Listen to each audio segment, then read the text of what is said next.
we're better. There's no question about that as far as what Dan O'Brien and the front office staff have been able to do. Great people, great players, everybody happy. I think it's as talented a group of young players as I've ever seen. Being a veteran guy who they've played against for years, they know you a little bit, but when you come in the clubhouse room, you get to know them on a different level. So they've really made me feel comfortable. A lot of teams start off spring training with a lot of talent on paper, but it's a matter of going out and doing it for a whole season. And I think we have just as good a shot here as anywhere to go to the next level. It was exciting to see they were making moves to better a club, to get better, and to be part of that is it's inviting. The new Reds are ready, and so are the veterans to start this 2005 baseball season. There are some familiar faces back, some hoping for good health, some hoping for big numbers, all hoping for victories. Baseball's oldest franchise, the Cincinnati Reds, lifts the lid on 2005 against the Mets next on FSN Ohio.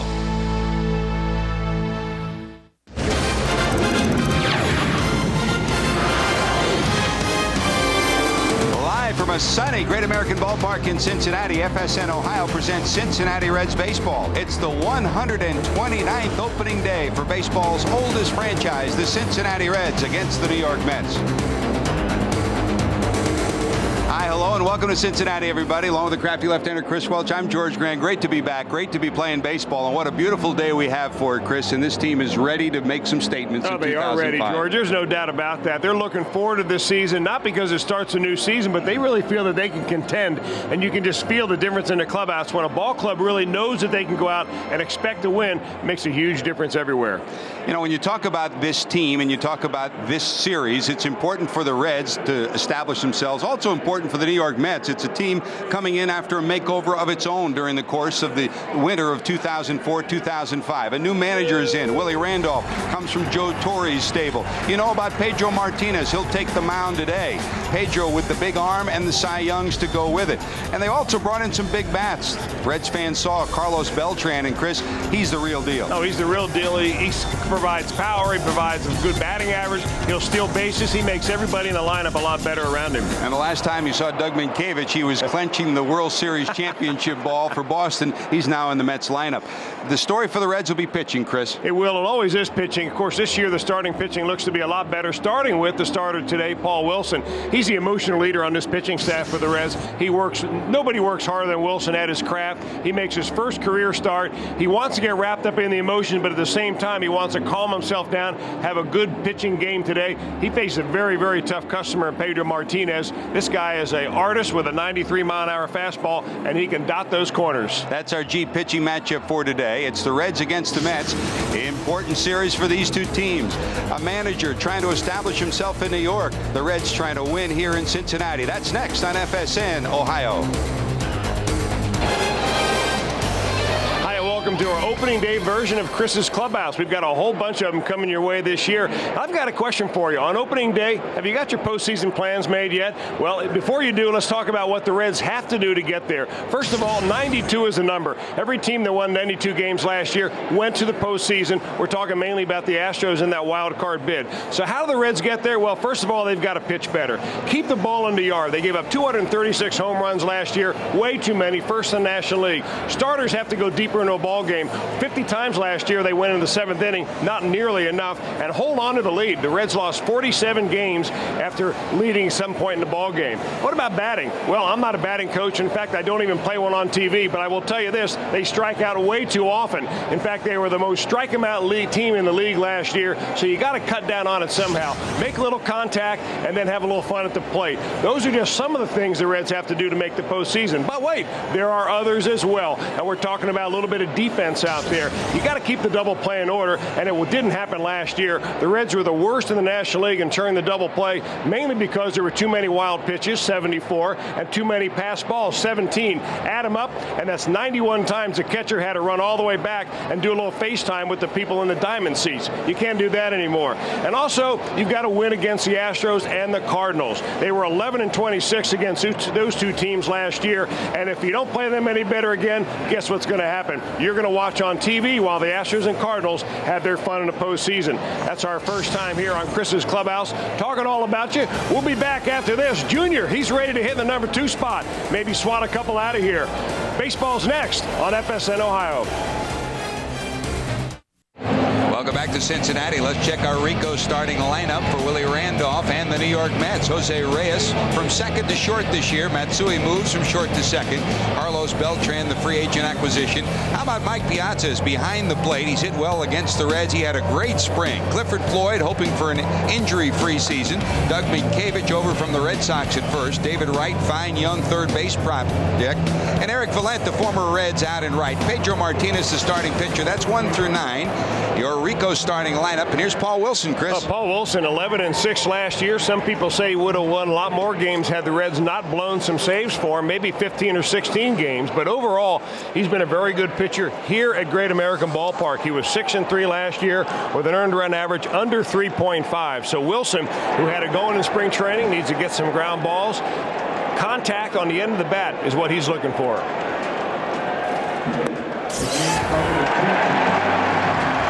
What a great sound, the crowd here at Great American Ballpark welcoming the first pitch of this 2005 season. Paul Wilson ready to go to work. Joe Randa in tied at third, guarding against a possible bunt from Reyes, who slaps it to the left side. Dunn, battling a very sunny sky, hauls it in. Paul Wilson, emotion, yes. Some memories from when he was a Mets draftee. Won his first game as a Met, now he's a Red. Looking forward to this year and this team. It's pretty special. It really is. And amongst the group that we have now with Ramon and Eric, I mean, not to take anything away from the younger guys, but I mean, Eric and Ramon have pitched in their careers admirably and deserve it just as much as I do. And it's an honor to be the opening day starter with those guys in the rotation. And certainly, you know, it's something that I've always, you know, dreamed of doing. And it is just one game, you know, but it's a special game. And after that one, you know, we're going to get back to business. But I'm gonna sit back and just kind of soak it in for a little while. He's got some 20 family members here, including his wife Shannon, and their brand new baby born in the month of December. So a pretty happy guy as Madison is in town, the new baby of the Wilson family, and it makes it that much more special. Chris, we were there when Paul Wilson won his first game as a Met against the Reds, and you know how much it means after 3 arm surgeries. Oh, you know, this guy has battled back maybe as hard as anybody in recent baseball history to get back on the playing field. He's had to remake himself as a pitcher, no longer a guy that throws 95, 96 miles an hour. But I've said it before, he is one of the hardest working pitchers you're going to find around here, and he knows his trade now. He knows where his strengths are. He knows what he can do.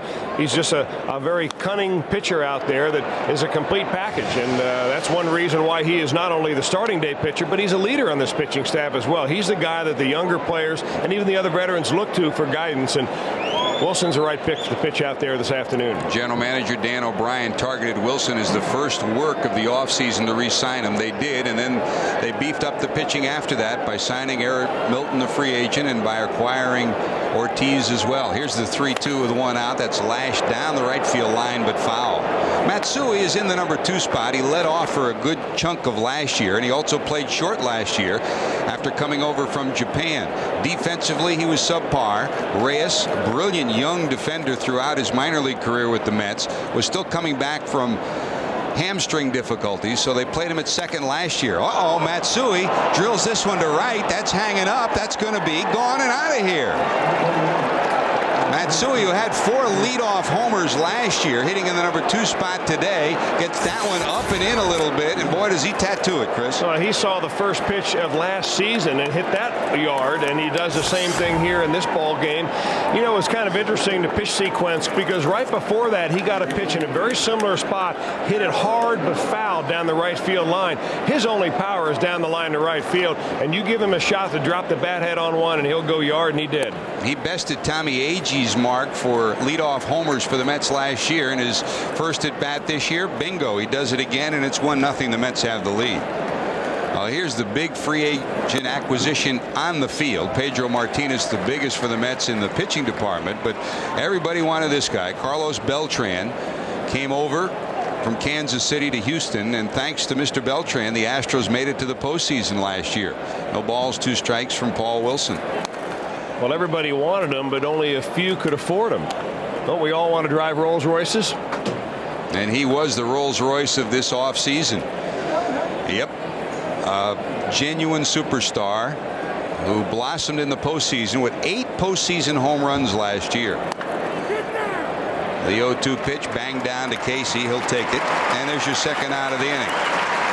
There's your defensive alignment for the Reds today. Somewhat of a new look. Your forward defensive alignment has Joe Randa over from Kansas City, solid defender at third. Rich Aurelia, who spent time in Seattle and San Diego last year's at short.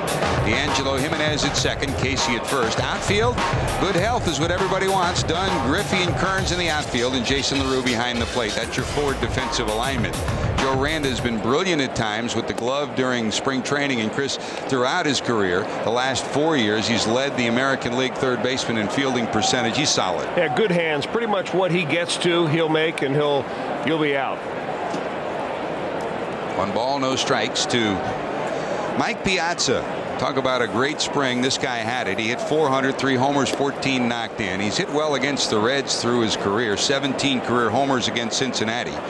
And he also has 3 opening day home runs. He's back behind the plate. Randa backs up on it. A laser beam across the infield. That'll do it, but damage done. Matsui homers to give the Mets a 1-0 lead. Reds go to work. Jimenez, Griffey, Casey when we return. Rico starting lineup for Dave Miley and the Cincinnati Reds. D'Angelo Jimenez leads it off. Ken Griffey Jr. in the number 2 spot for the first time since 1999 as they try to break up the left-hand swingers against Pedro. Casey last year 324. He's a 304 career hitter. Austin Kearns, what a great spring he's had. Adam Dunn has cut down his strikeouts during the spring. Joe Randa at third. Rich Aurelia the shortstop. Jason LaRue hits 8th, and Paul Wilson the pitcher bats in the number 9 position. And here is the 3-time Cy Young Award winner Pedro Martinez.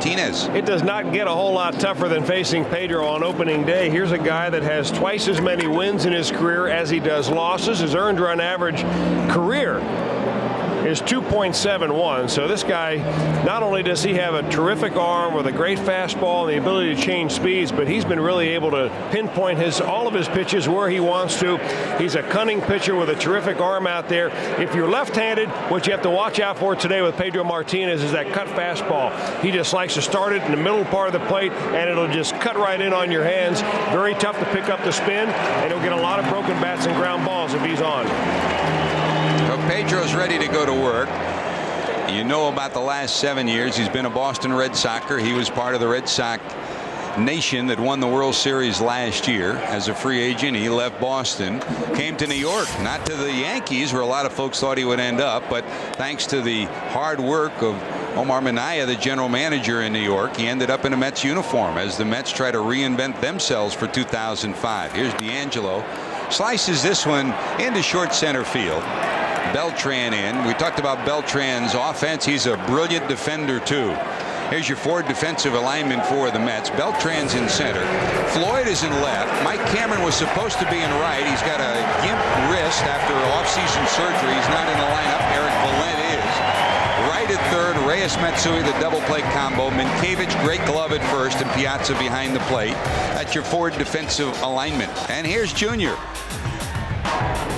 Ken Griffey Jr. steps in after a good spring. 292, no homers, 5 knocked in for the man who just prays and hopes for a healthy season, as do Reds fans. Big swing, and you know his story with Pedro. He's 0 for 12 and 5 punch-outs against Martinez in his career, but he's open for turning a new page against Pedro in 2005. They overshift on him, and he fakes the bunt with David Wright, the third baseman, over at the shortstop position. You know, it's one thing faking that, but it's another thing actually laying it down. If they're going to give it to him and he's in the number 2 hole, why not?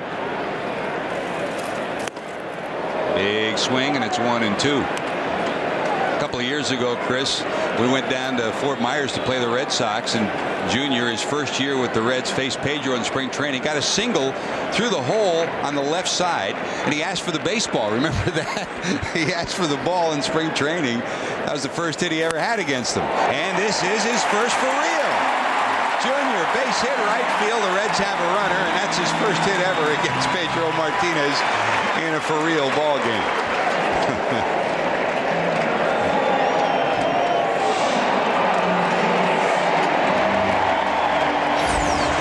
Hit the ball sharply if they've got the shift on you, and he finds a small little seam in between the shortstop and the second baseman, does Ken Griffey Jr. Behind in the count, Pedro threw him 3 fastballs in a row, and Jr. picks up a base knock. So Junior's on, and here's Sean Casey. Casey, 240 for the spring, no homers, 6 knocked in. Those are his numbers from last year. What a big year he had. For the second time in his career, he came within 1 of his first 100 run batted in season, finishing with 99. Extensive off-season effort, had knee surgery, and worked very hard. Also got ripped, as a bunch of the Reds did, Chris, by that flu bug that toured its way through the Reds clubhouse. Lost a few pounds. You'll notice he's a little slimmer than he was at the end of last year, and has been swinging the bat well. And the other side of it, we do have our bet with him.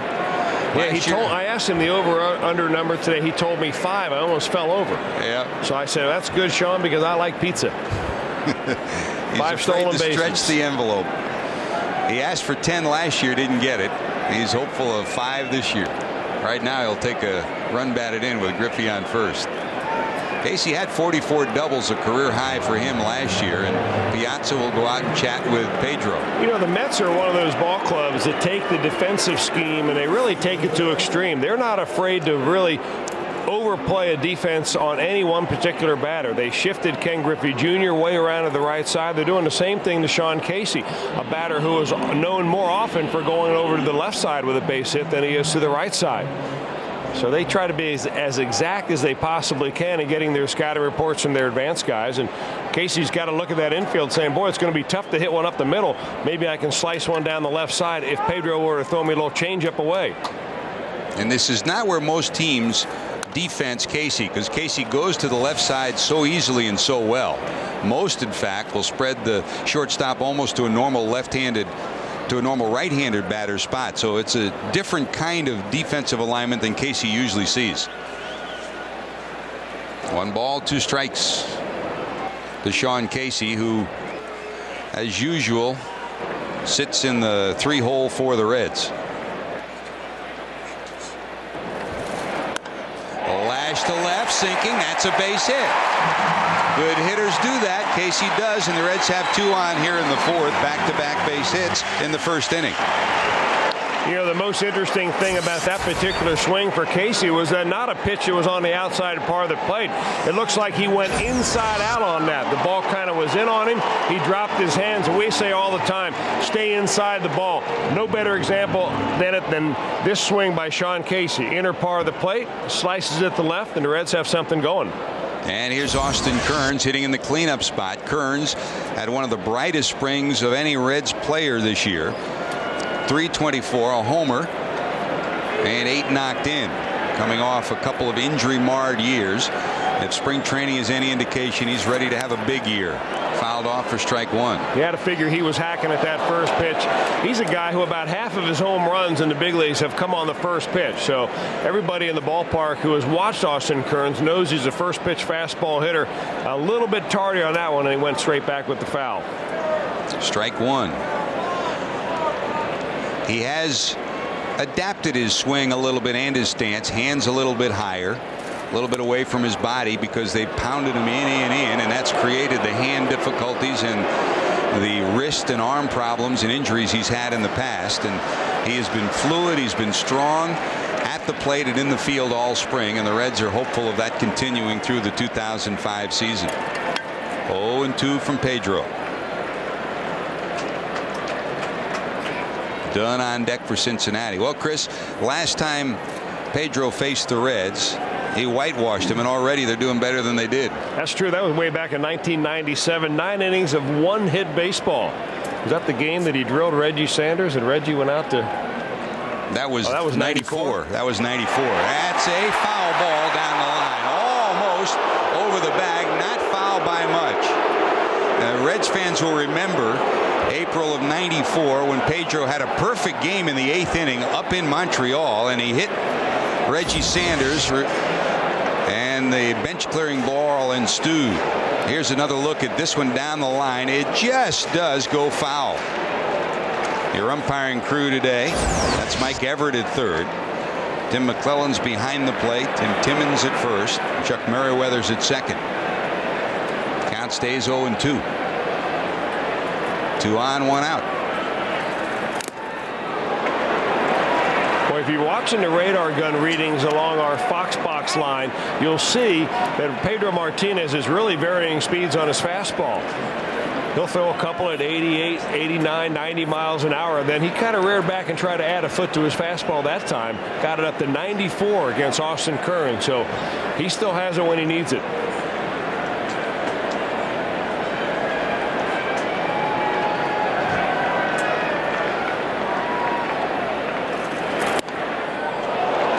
Is setting up on that outside corner, wanted it. McClellan doesn't give it to him. It's a ball and 2 strikes. And it's so critical, Chris, against Pedro is to make him throw pitches, go deeper in the count, because he's become a 6-inning, 7-inning pitcher, no longer a 8 or 9-inning pitcher. And you want to get into this Mets bullpen.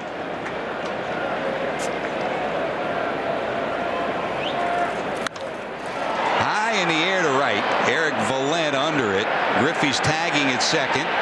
Valent's got it. Griffey's heading to third. Here comes the throw.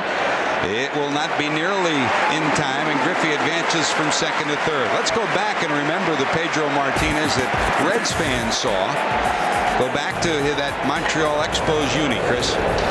Well, he could really deal even back then. He really became a true pitcher in an Expo uniform, armed with a fastball in the mid-90s, a terrific changeup, and no matter when you got Pedro Martinez, whether it was in Montreal or your home ballpark, he was always a tough guy to beat.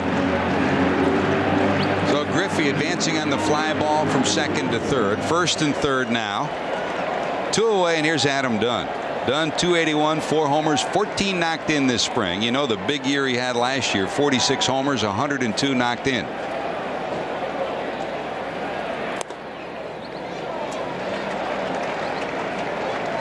Dunn set a record last year with 195 strikeouts. You know that. This year he worked diligently on it, and during the spring struck out only 7 times in 64 at bats. That's a marked improvement. You want him to cut down but not take away his power. Well, you lay off those pitches right there. If you're a big guy like Adam Dunn, I don't know. I have to check after the ball game, see what he says about that proposal. That's the official Dunn and Kearns "Will you marry me" sign for the year. Will be a lot of them. He's got to lay off that high fastball against Pedro. Pedro wants you to chase that. Dunn would rather have it down around the thighs. 3-0 to Dunn. And you know Dave Miley will give him the green light here. Mark Berry's in the third base coach's box for the Reds. And Randy Whistler down at first.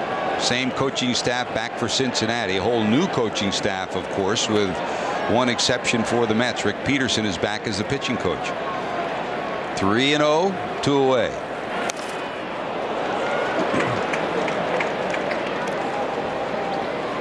Miley very seldom will give takes. He'll let his guys go rip. Yep, we all live for this, don't we? What a great day, and no greater place to be on opening day than here in the Queen City. Findlay Market Parade earlier today through downtown Cincinnati, and just a picture perfect day for a parade, for baseball, and to celebrate the national pastime. Whoa! How about this? That's heading to Kentucky. Dunn gets his first of 2005, and the Reds put a 3-spot on the board against Pedro. 3-1 Cincinnati. Wow!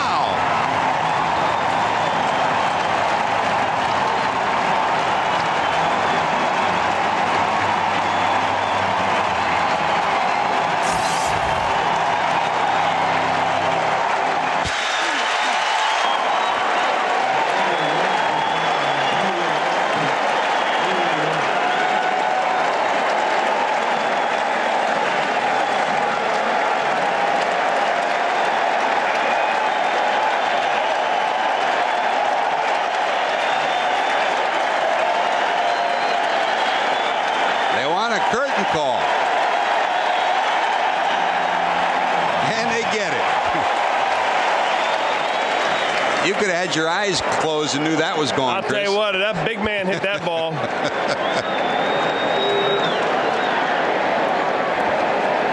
A bolt from the big guy, and the Reds lead it 3-1. It just sounds different when he hits it, doesn't it? 0-2 to Joe Randa. Piazza holds on, but the damage done. Adam Dunn, our Ohio Lottery instant replay. Don't throw it there because it winds up out of here. 3-1 Reds.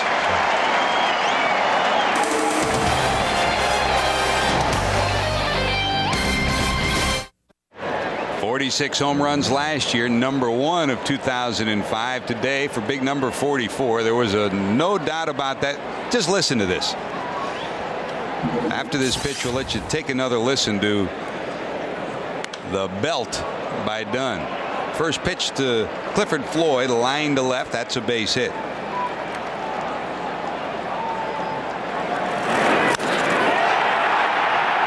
The sweet sound of success for Dunn and the Reds. They lead it 3-1. So Clifford Floyd is on, and here's Doug Minkiewicz. This Mets team hit as well as anybody in Florida this spring. And Chris, you should make a difference between Florida and Arizona because the averages in Arizona are always up higher. It's more of an offensive spring. Look out. Wilson plunks Minkiewicz, and there's 2 on with nobody out. Now, not the way you want to start the inning after your team got you a 3-run spot by letting the first couple of guys on base. It's all a game of momentum, and Paul Wilson knows that. You give up a first pitch base hit to Cliff Floyd, and then drill Minkiewicz, and all of a sudden you're looking at some trouble.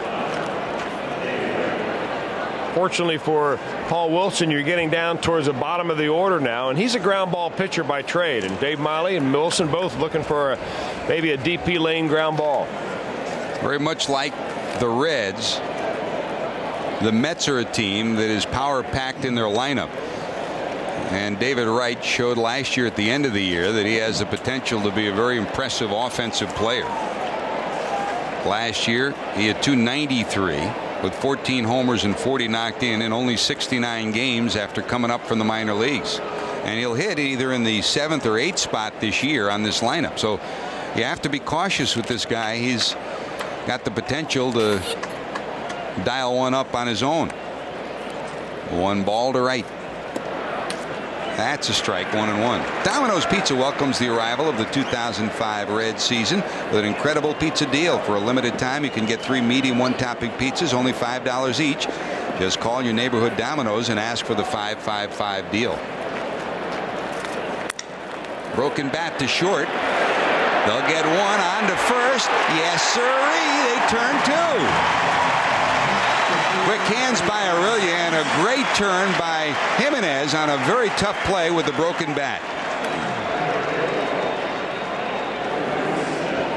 Well, the ball not hit hard because it got right in on the trademark. A good pitch by Wilson, but there's the DP lane. 6-4-3, and you see the topsy-turvy turn by D'Angelo Jimenez. He had to throw the ball. It was upended by the runner, Doug Minkiewicz, who went in there very hard. Good turn by the Red second baseman. 2 away and a runner at third. And here's the former Red, Eric Valent.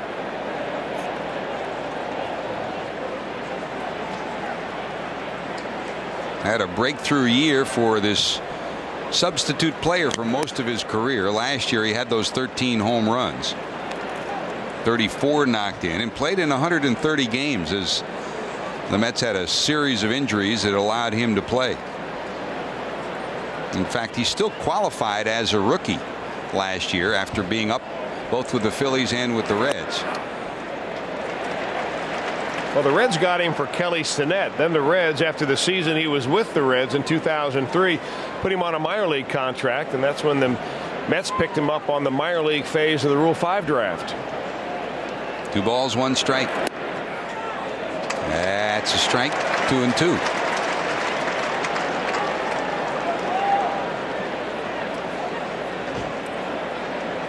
What a picture perfect day. Clear blue sky, temperature right around the 70-degree mark. Jam-packed house for the 129th opening day of baseball in Cincinnati. Wilson's got it. And that'll do it. So a base hit, a hit batter, nothing to show for it. Wilson holds a 3-1 lead. He'll hit third. Aurelia due up when we return. What a great scene, isn't it? Great American ballpark in Cincinnati. Third opening day in this brand new ballpark by the river. The new home of the Reds, and the hope for 2005 that after a 76 win season in 2004, that 2005 will bring more W's and more enjoyment.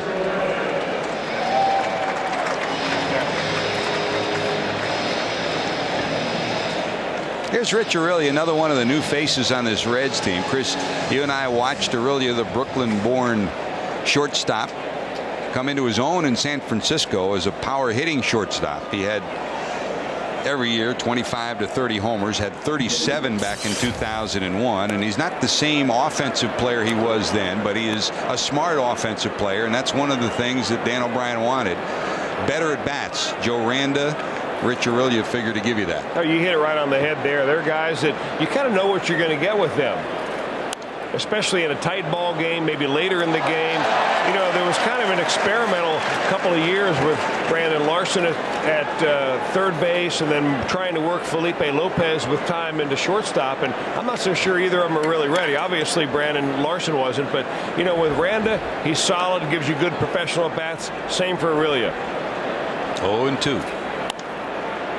Brandon Larson gone. Of course, the captain, Barry Larkin, after 19 years in a Reds uniform, not here this year. He's now with the Washington Ball Club as a special assistant to General Manager Jim Bowden, and we wish him the best of luck in his new career.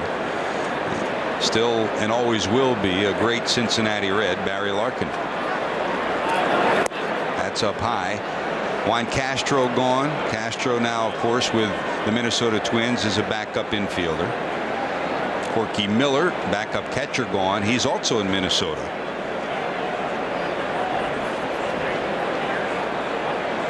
One ball, two strikes to Rich Aurelia. You know, it's not like Rich Aurelia is 39 years old and ready to give it up. He's only 33 years old. He'll turn 34 in September. So he's trying to stay in the major leagues, rejuvenate his career. Hired himself a personal trainer in the offseason to whip himself into shape. Says he came into camp this year in better shape than he ever has. And this is a super opportunity for a guy like Aurelia to get right back on track. It figures he and Felipe Lopez will share time at short. We'll see who takes charge. 2-2. Reds fans from last year will remember the shortstops of the future, Felipe Lopez being one of them. Ray Olmedo and Anderson Machado both suffering injuries. Olmedo to his elbow, Machado to his knee. Both start the year on the disabled list, so they won't be a factor till later on this year. 3-2. Fouled off, but held on to by Piazza. That's a strikeout. Two straight punch outs for Pedro. One away, and here's Jason LaRue. Now the same goes for Rich Aurelia as it goes for Adam Dunn. Stay off that high fastball. That's ball 4 right there. An oddity you just saw 2 times in 2 innings. A foul ball caught and held onto by the catcher. Mike Piazza 2 for 2 in that department today. Here's Jason, 224 for the spring, a homer and 8 knocked in. His numbers from 2004 included some of his most impressive offensive figures, the 14 homers, 55 knocked in, and as you know, he set the Reds record, being hit 24 times by pitches. 44 times over the last 2 years. He leads the majors in that category.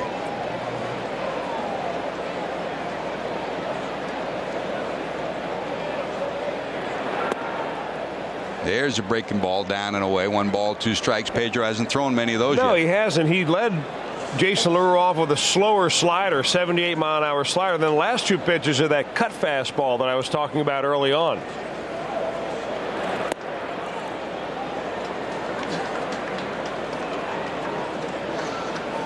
Dave Miley, Don Gullett have told Jason, yep, your offensive numbers are important, but what is even more important is that you run this pitching staff this year, and that's what we need you to do.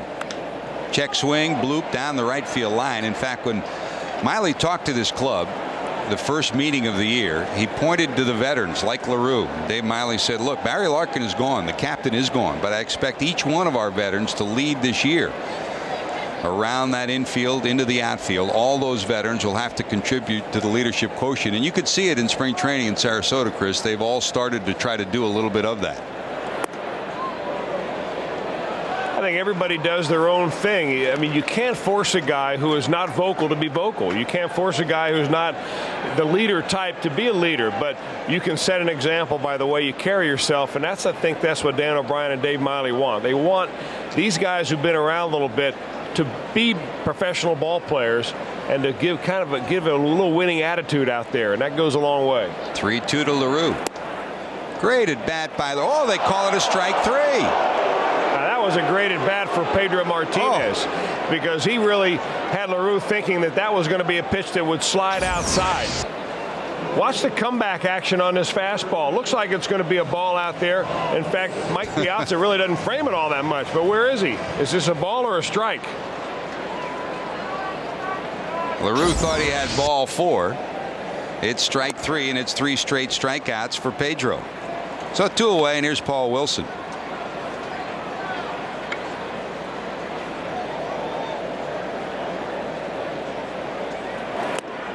Hey, enter Fab Fridays from 6 to 10 every April at Grand Victoria Casino in Rising Sun, Indiana. Win a share of nearly $11,000. Some restrictions apply. See the casino for rules. You know, we say this every year, George, when we take a look at that center field camera and evaluate whether these are balls or strikes. Our camera's not exactly behind home plate. It's not set up exactly in dead center field. It's off a little bit in left center. So you really can't tell from that perspective right there whether that ball's really a strike or a ball, even in a slow-mo. 2-1. That's a strike. 2 balls, 2 strikes. This is as close as we'll get to being right behind the pitcher's mound, but you can see you're still a little bit off in left center field.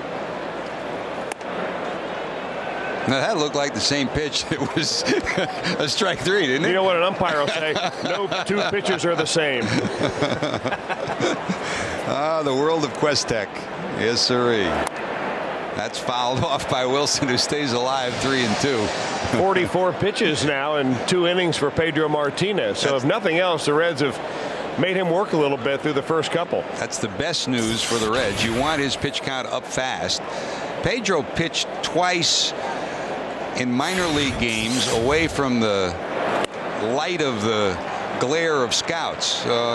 It's really hard to tell exactly how many pitches he threw in some of those games. He strikes out the side here, 4 for Pedro, but the Reds still lead at 3-1.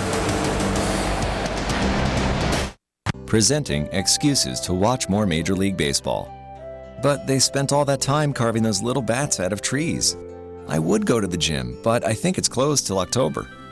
I could take up extreme taxidermy instead. You'll need all the excuses you can get with MLB Extra Innings on digital cable. Enjoy up to 60 games a week and follow your favorite team no matter where you live. Call 888-SPORTS-IN now to order for just $149. When it comes to sports, we're on your team. Presenting excuses to watch more Major League Baseball. Aren't the kids old enough to change their own diapers? Crush a 90-mile-an-hour fastball, then you can have my attention. I promise I'll stop watching at halftime. You'll need all the excuses you can get with MLB Extra Innings on digital cable. Enjoy up to 60 games a week and follow your favorite team no matter where you live. Call 888-SPORTS-IN now to order for just $149. When it comes to sports, we're on your team. This copyrighted telecast is presented by authority of the Cincinnati Reds and may not be reproduced or retransmitted in any form. And the accounts and descriptions of this game may not be disseminated without the express written consent of the Cincinnati Reds. Now, welcome back. Baseball in Cincinnati, a very special day and a religion of sorts for so many. Here's Pedro.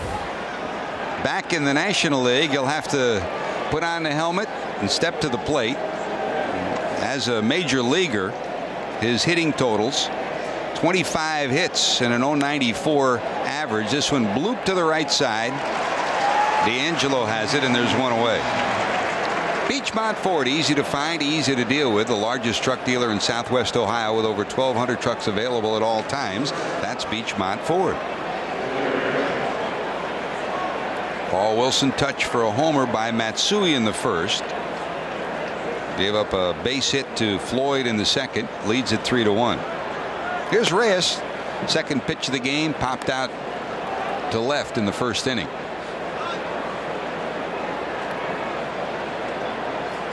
Willie Randolph took him a long time to finally get the spot, and for a while, Chris, it looked like might be the manager here in Cincinnati. The year that Bob Boone eventually became the Reds manager, that winter he interviewed with the Reds with Jim Bowden, the general manager. There's a base hit to right. Reyes takes a big turn but holds. Willie was surprised at the low figure they offered him.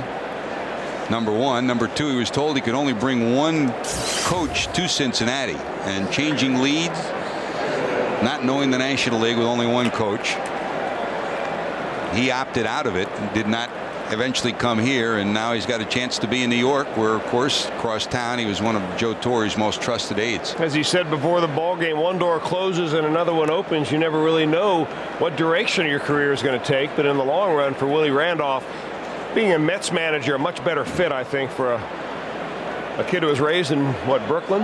That to be out there on the East Coast rather than here stuck in the Midwest. Wife and family here today to celebrate this very special day for Willie Randolph. Special in so many ways. Chris Chambliss, the Reds hitting coach, a close friend and a teammate with the Yankees. He's in the Reds dugout. Eddie Napoleon, who was Willie's first coach that helped him make the transition from shortstop to second in Pittsburgh, is here too.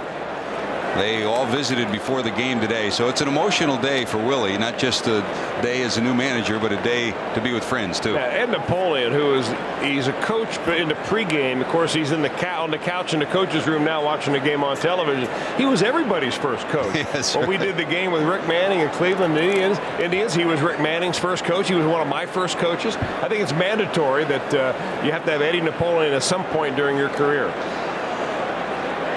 Paul Wilson looks like he's on pace to break his own record, which is 144 pickoff throws last year. He was fifth in the National League, and he's already got 4 under his belt.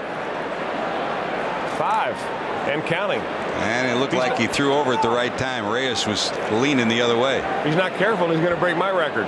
Never happened. 17 in a row. It never happened. I'll never forget that day. Either will you. You killed me on Sports Center that night. That's still one of the favorite highlights. That along with the 14-run inning the Reds had against the Astros. Remember that one? Yes.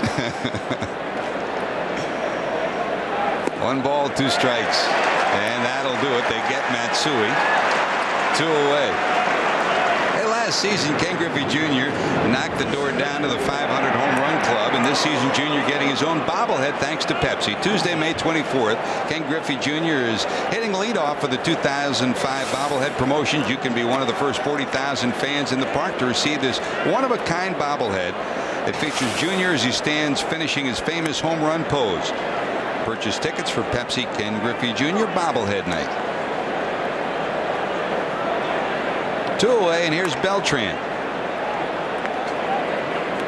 Junior base hit his first time up. Good to see him out in center field. He had a good spring. Little by little, after DHing early in spring, had more innings in the outfield, and towards the end of spring training flashed the brilliance that stamped him as a Gold Glove outfielder for so many years in Seattle. Here's Beltran, bounced to first on an 0-2 pitch first time up. This hit pretty good, right center field. Turn around, watch that one go. And Carlos Beltran, who had 8 homers in the postseason last year, 38 homers during the season, has knotted this one up. It's a 3-3 ball game on Beltran's first belt of 2005.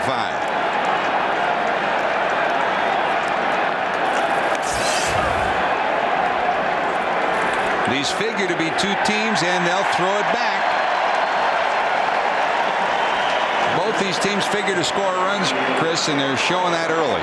You know, they're doing it against their opening day starters, too. Home run ball, these guys can leave the yard. This is one thing that the Reds pitching woes were surrounded around by last year, giving up the home run ball. They gave up more home runs than anybody in the league this side of the Colorado Rockies. And Carlos Beltran, you know, you tip your hat to guys like Dunn and Beltran because they hit them for a living. These other guys you have to keep in the yard. Estimated distance on that home run was 411 feet, 411. So Beltran ties it with the homer. And here's Piazza grounded to third first time up.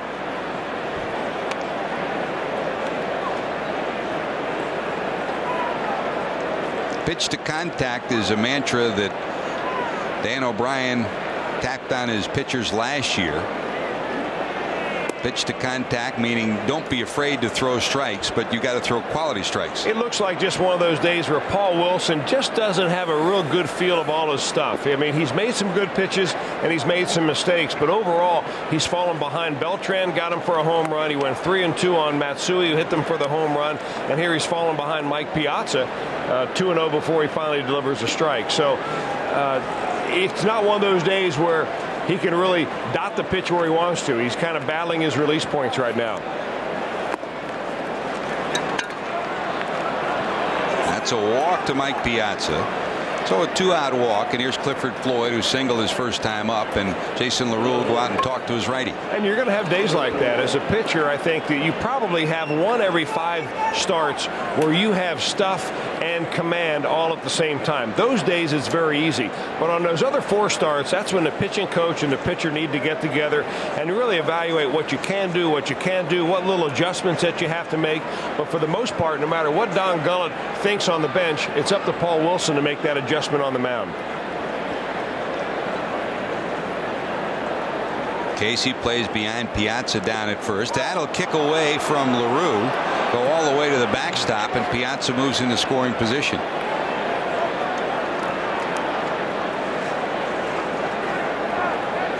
Well, the Reds were notorious in this situation last year.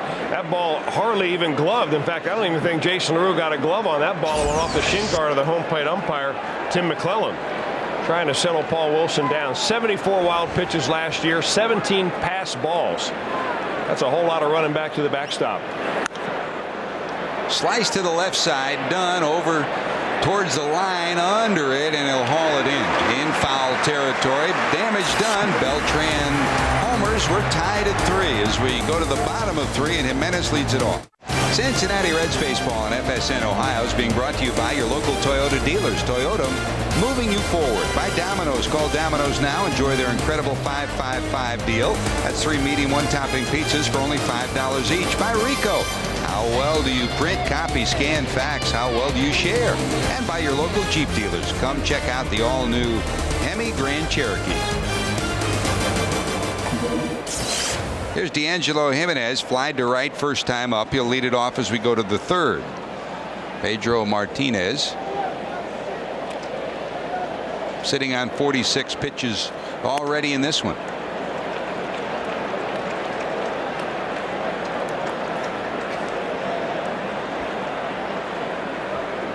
D'Angelo from the leadoff spot last year hit 202.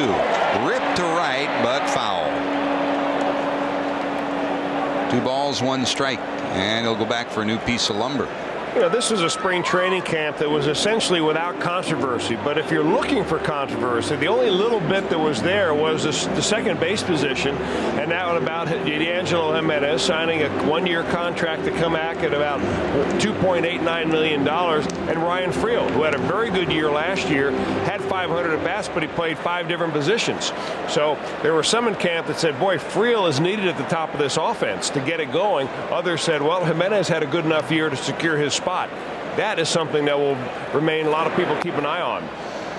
If everything goes right, meaning if everybody stays healthy, Dave Miley's toughest job will be first to find at-bats for that young man, Ryan Friel, and also to find at-bats for Willie Mo Pena in the outfield. I mean, if Griffey, Dunn, and Kearns are all healthy, trying to get the at-bats for Willie Mo won't be easy, and trying to get them for Friel won't be easy. And that really, when it's all said and done, Chris, any major league manager, that's their toughest job.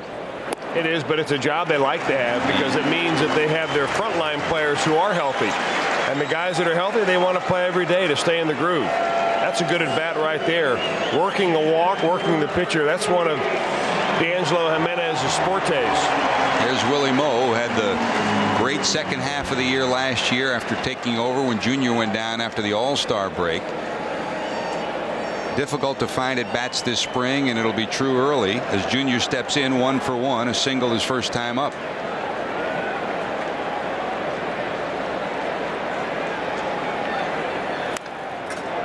Make him throw pitches. That was the byword that Chris Chambliss was telling his Chargers yesterday and before the game today. Get his pitch count up early and hopefully do some business against the Mets bullpen. Junior 1 behind Frank Robinson on the all-time opening day home run list with those 7.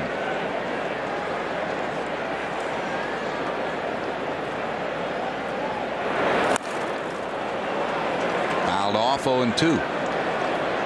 Number 30 for his career, 501 career homers, 20th on the all-time list. Eddie Murray's next with 504. The Indians hitting instructor, and we will of course see the Indians twice this year. 3 games here in Cincinnati, 3 up in the northern part of the state.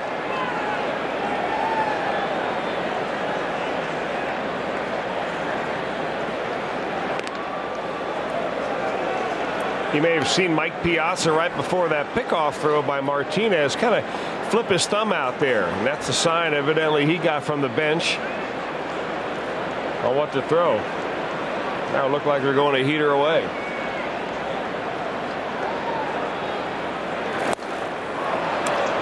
He got him.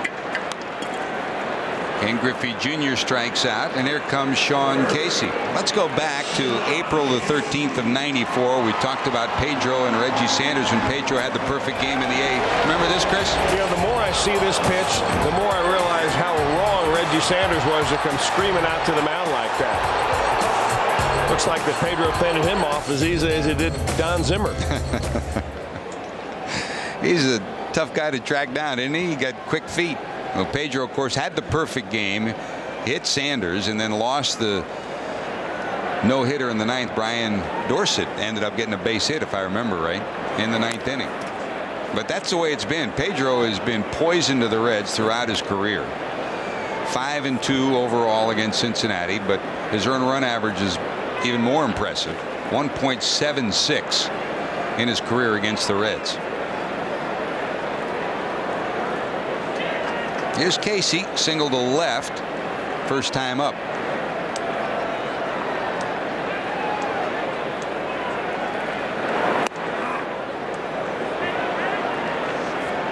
Joe Randa said it about as well as anybody. And remember, Randa's been in the American League the last few years, and he's watched Pedro kind of evolve. He said he doesn't throw as hard as he used to, but he's become a much better pitcher. He changes speeds much more readily than he ever did when he first came over from the National League. He's a pitcher now. 3 Cy Young awards, 6 times an All-Star, and now a World Series ring too with the Red Sox last year. There goes the runner, swing and a miss. The throw in the dirt, not in time. A stolen base for D'Angelo. Strikeout of Casey though, so 2 away and a runner at second.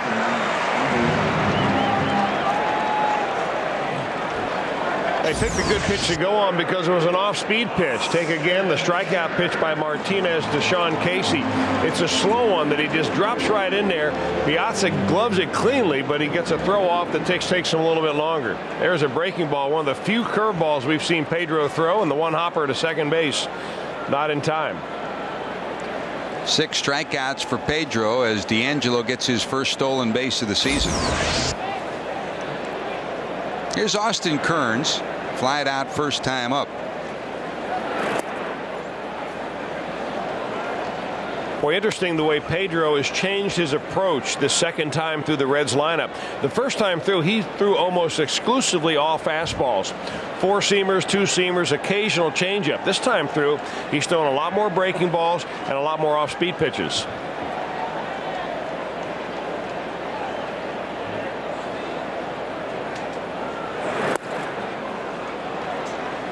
Ball and a strike. Good to see number 28 healthy and in the lineup. And playing the way so many Reds fans had hoped he would play for 2005. Healthy for the first time in a couple of years.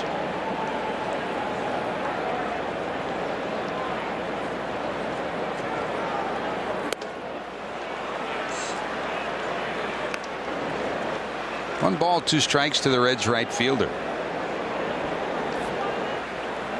Adam Dunn, who homered his first time up, is on deck.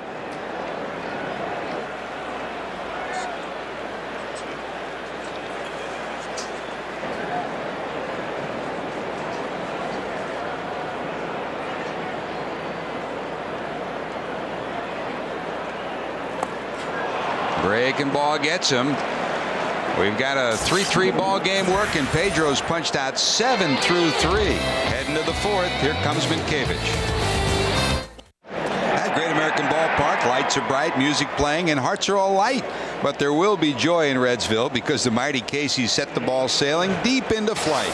Great American Insurance Group handing out figurines of Sean Casey to the first 40,000 fans Saturday, July 23rd. This great rendering of the Reds All-Star depicts Case ready to pounce and drive one into the deep seats. Don't miss Sean Casey figurine night Saturday, July 23rd at 7:10. There's Doug Minkiewicz hit by a pitch first time up. Last year started the year in Minnesota, traded to Boston, and was part of the World Series celebration. So much a part that he wound up playing first base when the final out came off the bat of Edgar Renteria. That baseball was tucked in his pocket, put it in a safety deposit box, and finally reached an agreement late this winter to allow the Red Sox to display it, but he has maintained ownership of it. So that's the the offseason story of the Red Sox championship. And the other reason why he's not wearing a Red Sox uniform right now. He's sure provided them with some great defense. He's one of the best defensive first basemen in the game. Still a pretty good offensive player too.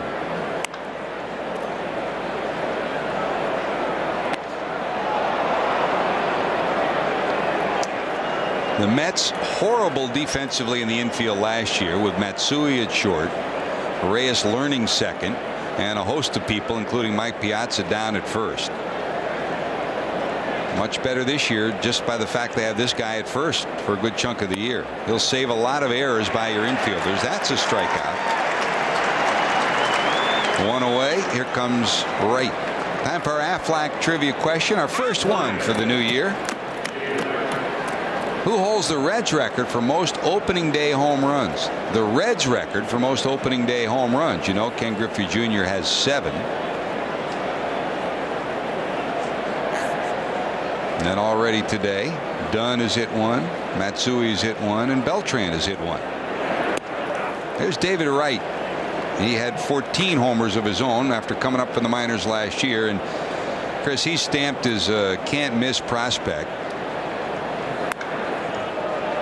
Sky to the right side, heading to the seats. Kearns, will he have room? It'll be out of play. Well, David Wright has always been a can't-miss prospect, but what he did last year in his 269 at-bats is establish himself as a can't-miss major leaguer. Yeah, he's batting down in the order for the Mets right now, but this guy's got unlimited potential. Good hitter for average, got nice power, hit 14 home runs in those 60-plus games last year and drove in 40 runs. So he gives you a little bit of wallop down at the bottom of this order. 0-2. That misses a ball, 2 strikes. Mets traded Ty Wigginton to allow him to have room to mature at the end of last year. If you watch him very closely and watch his front foot as he strides a little bit towards third base. Doesn't step in the bucket, but he makes himself susceptible to that pitch right there, which is low and away, and that's where Paul Wilson's trying to exploit him. One of the ways you scout hitters is where does he step? Does he step towards the plate or not? And that's not exactly in the bucket, but it's not exactly in towards the plate to hit that outside pitch. He has his feet dancing there. 3 balls, 2 strikes, full count for Wilson. New hitting coach for the Mets, Rick Down, former New York Yankee hitting coach when Willie Randolph was part of the Yankees staff. fouled at the plate. The rest of the staff: Jerry Manuel, former manager of the White Sox. Rick Peterson is the pitching coach retained from last year. Manny Acta, and of course one of our favorite baseball people, Chris, Sandy Alomar Sr. Guy Conti is out in the bullpen. Sandy Alomar Sr., the bench coach. Slash to right, Kearns back, turning to the wall. It is off the wall, and Wright will have two and hold there. A double for Wright. So a runner in scoring position with one out here in the fourth, and here comes Eric Valent. Now that ball slicing off the bat of the right-handed hitter turned Austin Kearns around a couple of times. Boy, he went down and got that pitch, and it didn't even seem like he hit it that hard. This kid's got some power, but it goes over the head of Austin Kearns after Austin twisted around and holds him to a double. So Wright in scoring position. Here's Valent, who ended the second when he bounced back to Wilson. Down to Casey. That'll get the runner over to third. Two away. And here comes Pedro hitting in the ninth spot in the order. You know, George, as you were reviewing the Mets coaching staff, the coach down there at first base, Jerry Manuel, said, "Boy, this is a nice ballpark." I said, when have you been here before? He said, "Well, when I was being interviewed for the managerial job." He was interviewed at the same time that Dave Miley was for the managerial job, and they took him through the ballpark. He says it was a little colder then, and there wasn't anybody in the stands, but this is as nice as it gets. So the former White Sox manager and having a little fun down there at first base. Great communicator, highly regarded as a baseball man. Didn't work with the White Sox, and he's very hopeful, as most former managers are, of getting another chance. He's down at first base for Willie Randolph. Here's Pedro. Popped out to second, first time up. Right back to Wilson. A double, no harm though. Mets strand a runner here in the fourth. To the bottom of four we go. Dunn, who homered last time up. Randa, then Aurelia. Scoring's up. River's high over in Kentucky. The river was even higher yesterday. It's down about 4 or 5 feet from where it was, but the Ohio is pretty swollen these days. Here's Adam Dunn. Good hand for him. He homered first time up to give the Reds a 3-1 lead. Bingo for Dunn. 424 feet worth of homer on a 3-1 pitch. That's about where he'd like to have every pitch. Thigh high, middle end. He can hit him a long, long way. Dunn's on a short list regarding Pedro Martinez. The only homers hit by Reds off Pedro were Dunn's today, Barry Larkins back in 1996, and Chris Sabo back in '93. Those two were solo homers. Dunn's was a big-time 3-run shot to give the Reds a 3-1 lead.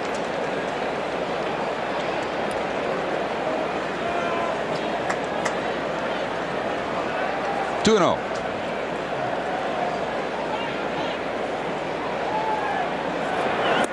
Everybody wonders, Chris, how will Pedro do in New York? How will this retooled Mets team? We're concerned, obviously, about the Reds here, but in New York, they're asking the same kind of questions. Can their revamp rotation get it working for Omar Minaya and Willie Randolph? They suffered a bit of a blow this week. Chris Benson first was backed off. He was scheduled to pitch tomorrow. He won't. He's been placed on the disabled list today, so he'll start the year on the DL. Steve Traxel injured his back.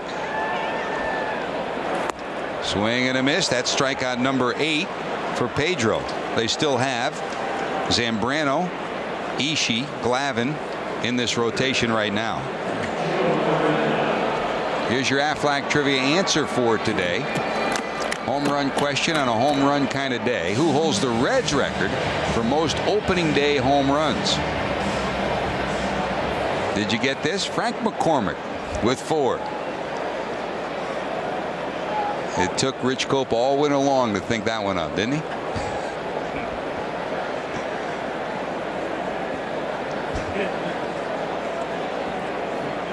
Eight punch outs for Pedro. Here's Joe Randa, struck out first time up. Do you think Pedro and the Mets will be a good marriage? Well, you know, I think that usually, and everybody will normally agree to this, so when you move a pitcher from the American League, which is a hitter's league, to the National League, you're going to improve that pitcher. When you get a pitcher the caliber of Pedro Martinez, you have to figure that will ring very true. Here's a guy that had an earned run average in the American League of 2.5 during his years of pitching for the Boston Red Sox. So, yes, in short, a good pitcher is a good pitcher no matter what uniform he wears. Joe Randa in his career 7 for 26 against Pedro. That's pretty decent, and a homer. He struck out his first time up.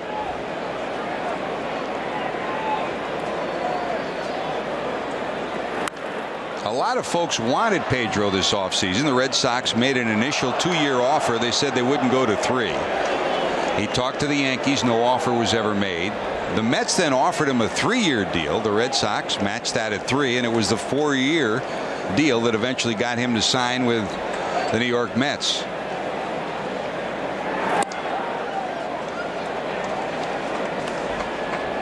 Last few years he spent time on the disabled list.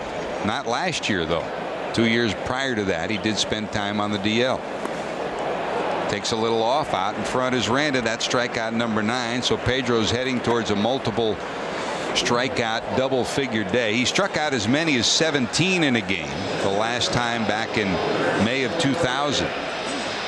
He used to do it with heat. Now he does it with the and this. Yeah, he's combining all of his pitches. That a little bit of a changeup right there. 9 of 10 batters now Pedro Martinez has struck out.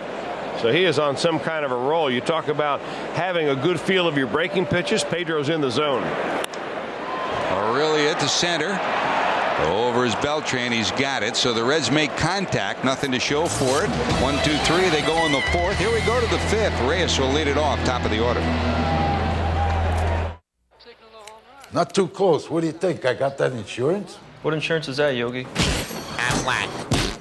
The one you really need to have. If you don't have it, that's why you need it. Need what? Well, if you get hurt and miss work, it won't hurt to miss work. And they give you cash, which is just as good as money. Aflac. Ask about it at work.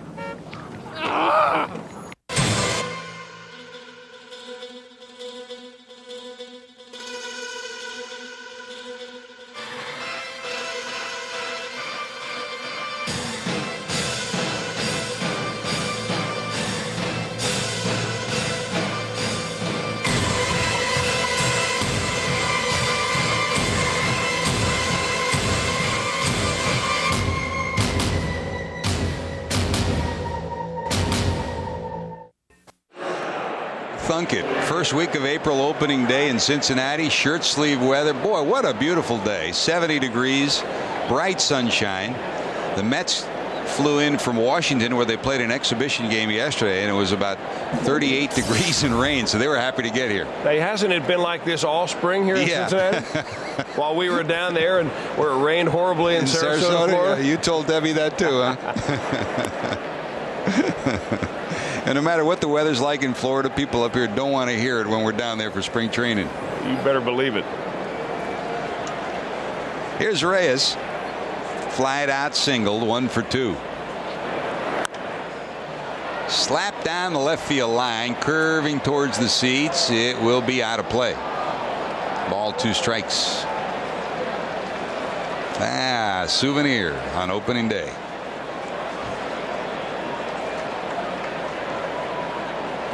And the bruise to prove.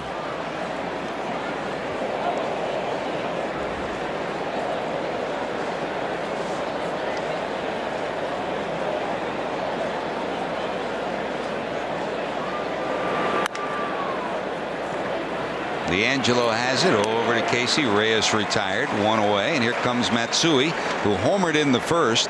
A 379-foot shot. Here it is. Talked about that sweeping swing of Kaz Matsui, and he'll hit his home runs. Yes, he'll hit them to right field for the most part. Hit 7 of them last year, drove in 44 runs, and stung that first pitch that he saw from Paul Wilson that he could handle pretty good over the right field wall. Struck out his second time up, 1 for 2. Shows bunt, takes a strike. Matsui signed out of Japan as a shortstop. And it became evident early that he wasn't the shortstop for the Mets' future. Reyes came up as a shortstop, and after the hamstring difficulties, they didn't want to put him there, and Griffey will haul this in 2 away. At the end of the year, they talked to Matsui and made it clear they wanted to move him. He acquiesced, moved to second, and Willie Randolph said he thinks he'll be a much better major league second baseman than a shortstop. Well, he doesn't have to make the throw from second base that he has to make from shortstop, and that was his shortcoming. Reyes, on the other hand, has a gun from shortstop, so they found themselves a nice little niche there that they hope to have around for a long time. Willie was talking about how he made his transition from short to second. It came when he was with Pittsburgh, and also when he moved to New York, where he became a fixture at second. And he credited Ed Napoleon with helping him in Pittsburgh, and Chuck Cottier as well. 2 guys who he says if they had not helped him, he's not sure he ever would have gotten started on the right foot, and he sure did. What a solid defensive player he was, and part of the Yankee tradition of postseason play. Classy guy. 1 ball, 1 strike to home run hitting Carlos Beltran. He hit his first of the year to tie it at 3 in the 3rd. How much do you think those 8 home runs added to his offseason money total signing with the Mets? 8 postseason home runs after a good season with Kansas City, and even better half season with the Astros. He cashed in during the offseason. Loop down the left field line, curving. It's a fair ball. Beltran thought it was going foul. He slows up. He'll be at second. He hesitated momentarily, and not bad for a guy that signed the big contract. A homer and a double, 2 for 3. He just slices this ball, Beltran does, and after hitting one foul on the previous pitch, he thinks this one's going foul. Has a little English on it as it spins off the left field wall, and he'll get up with a double. And you cannot forget about him, even with 2 outs at third. He's an outstanding base stealer. He stole 31 straight, 42 stolen bases all told last year. Here's Piazza 0 for 1 and a walk. No experiment this year. Mike Piazza will either DH or be behind the plate, maybe here and there drop him in at first if needed, but he's a catcher again, and he's happy about it. Was not comfortable at first in the experiment last year. Number 1 on the all-time list of home runs by a catcher, 358. He passed Carlton Fisk at 351, and the Reds' great Johnny Bench at 327. Which you would figure would automatically make him a Hall of Famer. Oh, yeah. And he will go down as the best hitting catcher in the history of the game. And that was one of the reasons why he wanted to stay behind the plate, to get that number. And you figure he's heading for 500 home runs for his career. Last year in a Mets contract, so it'll be interesting to see how it all translates. 1 ball, 1 strike.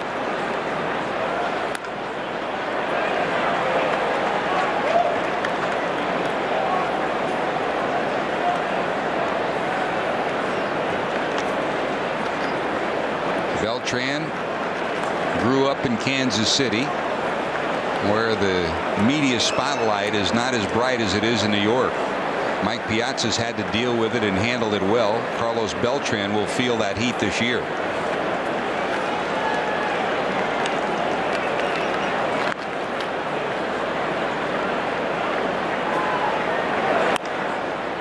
Got in on him a little bit, popped into short left. Aurelia says, I have it, and he does. So a double from Beltran, no harm there. We're still tied at 3. To the bottom of 5 we go. LaRue due up. Pedro's been doing it himself today.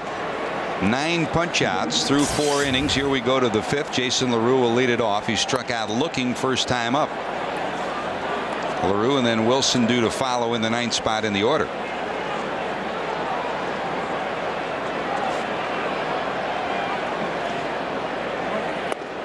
Swing and a miss, 1-1. LaRue, the #1 catcher this year. Corky Miller gone. He's in Minnesota. Javier Valentin once again his backup. Valentin won the battle with Bobby Estalella in spring training, and Chris Estalella really couldn't have done much more. He threw well, caught well, and hit almost 400. Yeah, it really came down to familiarity with Javier Valentin. Both of them very close to being the same as far as catching. Valentin a switch hitter, and the fact that he's been with the Reds a year, I don't think there was enough difference between those two for Dave Miley to upset the apple cart, so to say, and bring on a new guy and send Valentin on the way. And there's a lot of guys who are very friendly with Valentin. So, you know, you keep what you have because you know what you have. 2-2. It was interesting because from the beginning of camp, Dan O'Brien would tell you the Reds are not going to keep 3 catchers, but for a while there, because it was they got such good play from Bobby Estalella, they considered it. And double-figure strikeouts for Pedro. That's number 10. Most career double-digit strikeout games in history. Pedro at 100 now with the 10 today. Roger Clemens at 108. Randy Johnson 204. And you know who's number 1? Nolan Ryan, 215 double-digit strikeout ball games. And they said this guy was too small to be a strikeout pitcher. Everybody except Dave Wallace, now the pitching coach for the Red Sox, and of course then a minor league pitching instructor for the Dodgers. He argued and argued and argued that don't worry about it. This guy's going to be fine. Don't worry about it. But the Dodgers were concerned that he couldn't take the punishment of starting every 5th day. Double-digit strikeout game. That is 4th most in Major League history. Here's Paul Wilson as Pedro dials up his 10th punch out in the 100th 10 or more strikeout game of his career.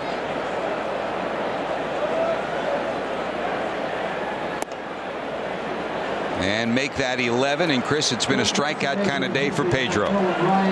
He's had them all different ways with fastballs and breaking balls. A fastball looking to Jason LaRue. That got it going for his 3rd strikeout back in the 2nd inning. He's got them chasing on the outside corner, but not only does he change speeds, you look at the location of these pitches. They are in terrific locations, low and away, up and in. This guy's got it working today. For a guy coming out of his first start of the regular season, right out of spring training, he is pitching in midseason form. And you wonder how far they will go. 81 pitches, that's his 82nd. He did tweak his back. They backed him off on one start. He pitched twice in a non-spring training game to minor leaguers. And you really don't know how many pitches he actually threw under duress in those situations. But you wouldn't think it'd be more than 90 pitches. You doubt it that he would go much further than that. Unless Pedro wants to, and that's yeah, but what you're not doing is worrying about today, because obviously Pedro's in a groove. He could probably throw 130 pitches the way he's out there grooving it today. But what you're worried about is what will it take away from his start the next time he takes the mound.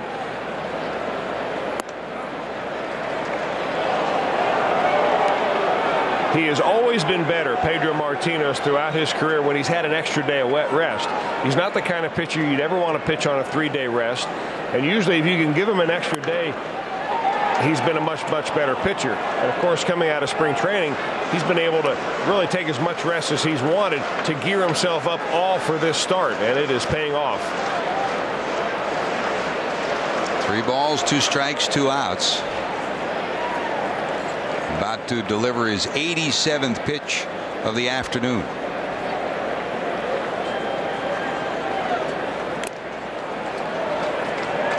Looking for quality products and outstanding service? Turn to the brand you can count on, JTM.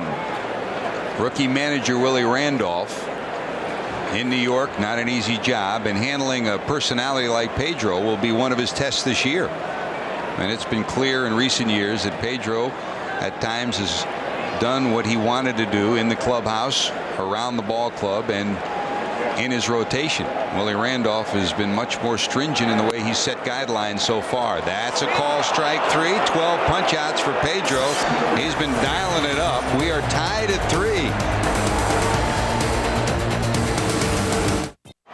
Hey, don't forget, join us Yes, as we honor Sparky Anderson, number 10, retired May 28th. Captain Hook, as he was called back then, molded the Big Red Machine into one of the greatest teams in history.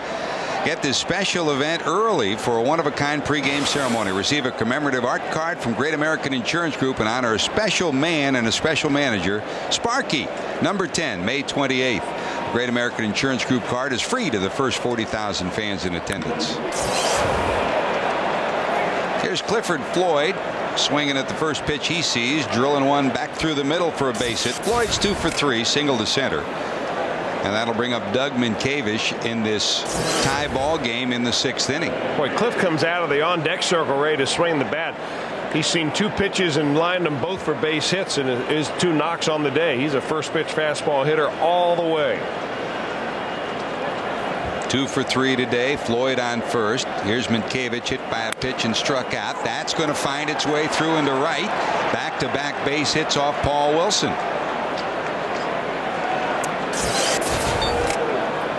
Wilson now with 76 pitches. His last 2 times out in spring training, he was around the 65 to 70 pitch mark. So you'd figure, Chris, sometime this inning they'd be getting someone up anyways. I see Mike Stefanski up and running back down there, so they evidently have made a call to the bullpen already.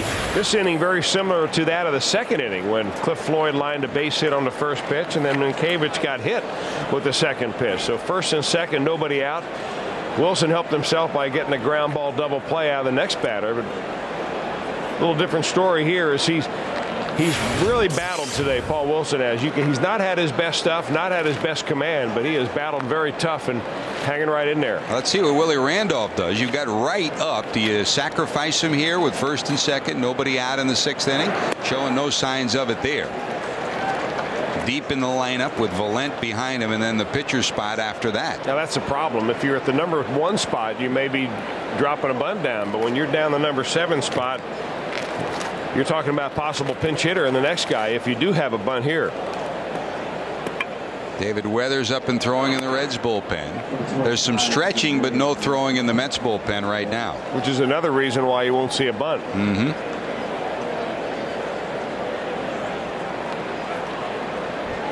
1 ball, 1 strike. Right, bounced into a double play, double to right. Reds double play, depth in the infield. Slap the other way, 1 and 2. Willie was saying before the game that it's tough to find where to put this young man as a hitter. Do you put him in the middle of this lineup to protect him? There are times, he said, that they'll put him in the number 9 spot this year in front of the pitcher, just because this is such a potent lineup that the Mets will have. He hangs tough again, 1 and 2. You know, it's a very potent lineup, but what we haven't seen is one of the unique things about this lineup is that they may be the fastest lineup, at least the top of the lineup, in the National League this year. You've got 3 legitimate base stealers with Reyes, Matsui, and Beltran, and those guys haven't had a chance to get on base and run much yet. Plenty of power as you get deeper into the lineup. The Reds' speed is on the bench right now. That's Ryan Friel. He's the only legitimate base stealer the Reds have. There it is short. Again. 6, 4. Yes, sirree,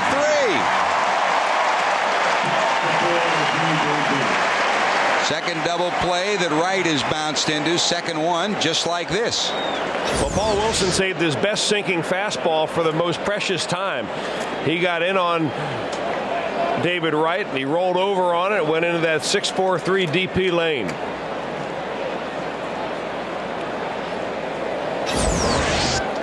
And with nobody up in the bullpen now, this is a smart move by Dave Miley. They're going to walk the number 8 hitter Eric Valent and pitch to Pedro. Valent 0 for 2. Pedro 0 for 2 as well. With 2 away, needing 1 out, they'll take their chances with the Mets hurler Pedro Martinez.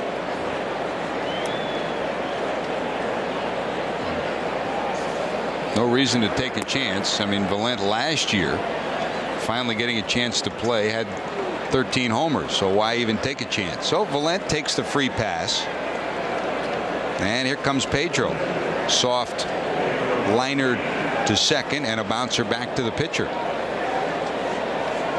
Now, in a situation like this, you pitch to Pedro Martinez like he's the number 3 hitter in the lineup. You break out every pitch you can in order to get an out and get out of this inning.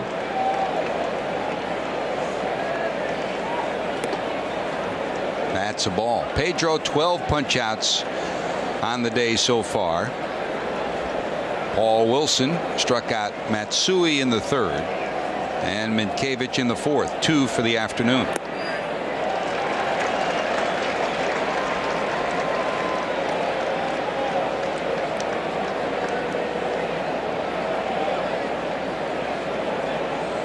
Last year, number 40, 111 for the Reds, 11-6.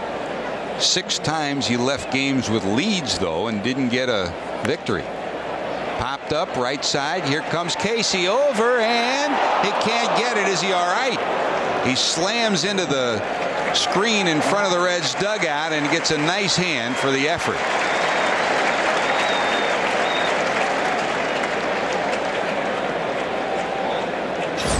Boy, Casey, he looks like he was lucky not to hurt himself. That's concrete at the base of that fence right there. His right knee going right up against it.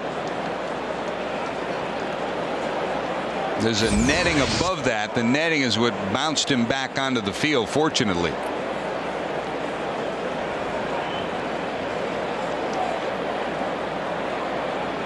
One ball, 2 strikes to Pedro.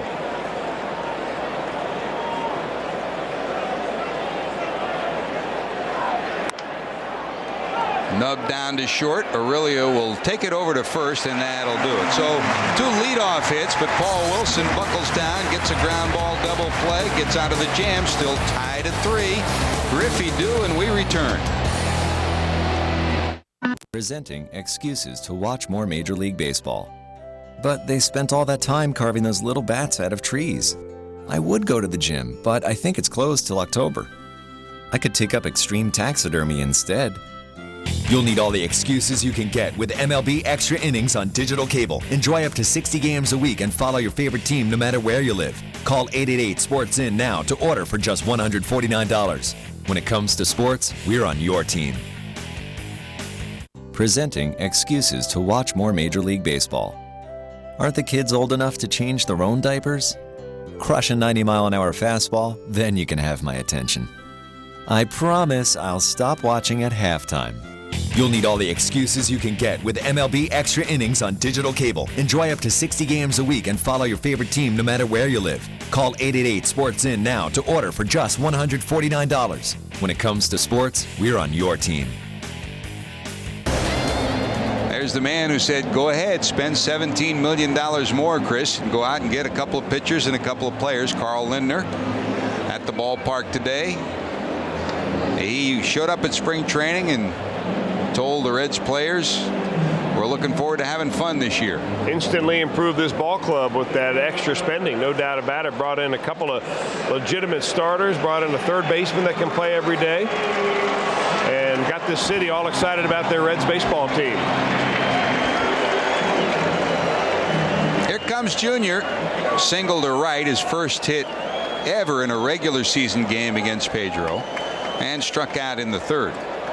1 for 2 is Ken Griffey Jr. Sitting on 501 career homers and 7 opening day homers, 1 behind the great Frank Robinson for the all-time lead.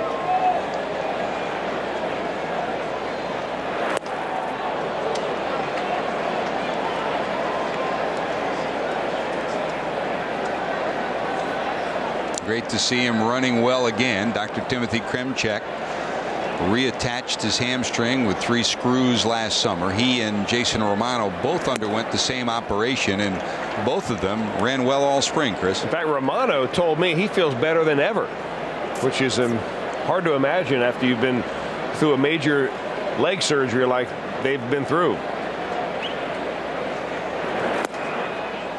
Junior, on the other hand, has had so many different operations. He's had wrist operations, ankle, knee, hamstring, shoulder. It's a medical book. He's pushing Evel Knievel's record. 2 balls, 1 strike. Last time Junior hit in the number 2 spot was 1999, the last game he played for the Seattle Mariners. Last time He hit an opening day homer, was 99 as a member of the Seattle Ball Club against the White Sox. Hit it off James Baldwin then. And he'd love to dial one up again here.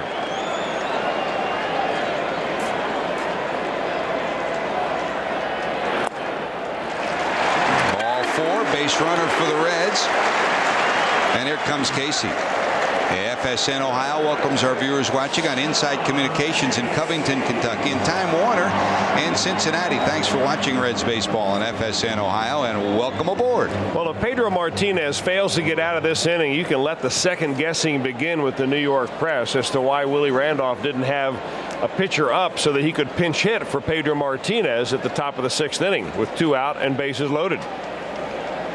We talked about it early. He's become a basic 6-inning pitcher, and here we are in the 6th.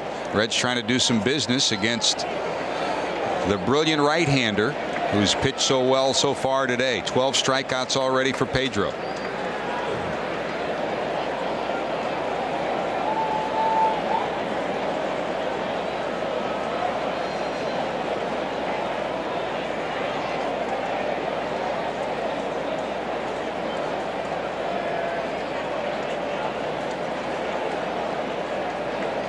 Casey up, Kearns to follow, then Dunn. This part of the Reds lineup has all 3 of the Reds hits. Down the line in the left field corner. That's a foul ball. Griffey already around the bag, would have scored easily.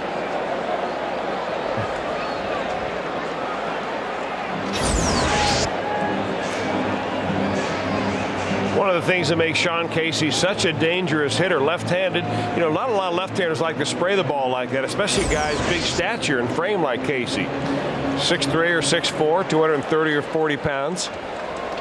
Can't label him a singles hitter, but he's a gap hitter, but he's not afraid at all to go the other way. That's why looks like the Mets now are playing him a lot more straight up than they did the first time.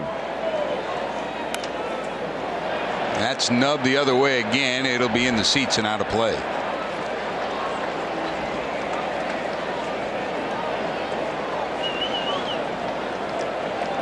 Ken Griffey Jr. saunters back to first. He represents the go-ahead run in a 3-3 ball game here in the bottom of the 6th in Cincinnati.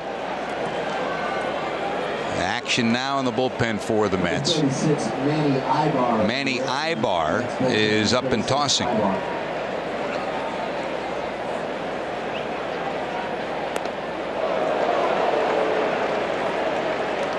Even with the injuries to the pitching staff, as Pedro closes in on 100 pitches now at 96.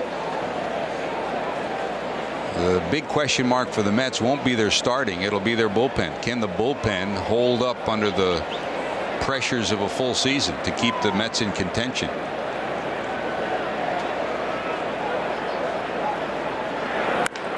Uh-oh. 4, 6, 3 double play. Well, Pedro gets what he wanted. That's the first Met double play of the day. 4-6-3 twin killing. And here comes Kearns. Pedro, of course, came up with the Dodgers, went to Montreal, and Chris, even when he came back to Montreal in 1998, he visited to see friends and was honored by a standing ovation at the ballpark. Still one of the favorite sons of Montreal baseball. Now he's a favorite son of New York and the Mets.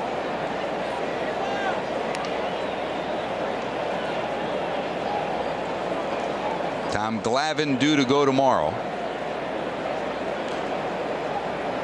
Game 2 rather, which would be on Wednesday. Glavine, of course, you talk about Pedro being tough against the Reds. Nobody's been tougher than Tom Glavine through his career, Chris. Fortunately, we're playing this game in Great American Ballpark and not Riverfront.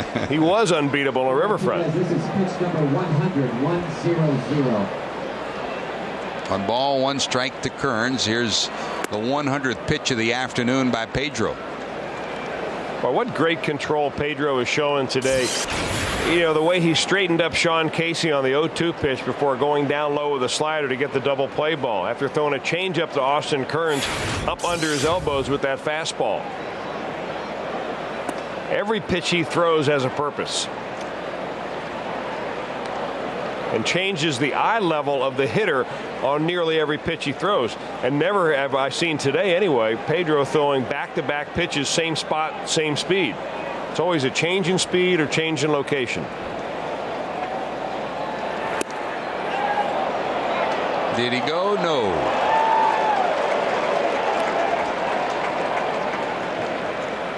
So you get a guy like Pedro with this kind of control, and does Austin Kearns go right here? They check him, and tough to tell. Looks like he may have. Full count, 3-2. So tough to guess along with him because he can hit all quadrants of the strike zone.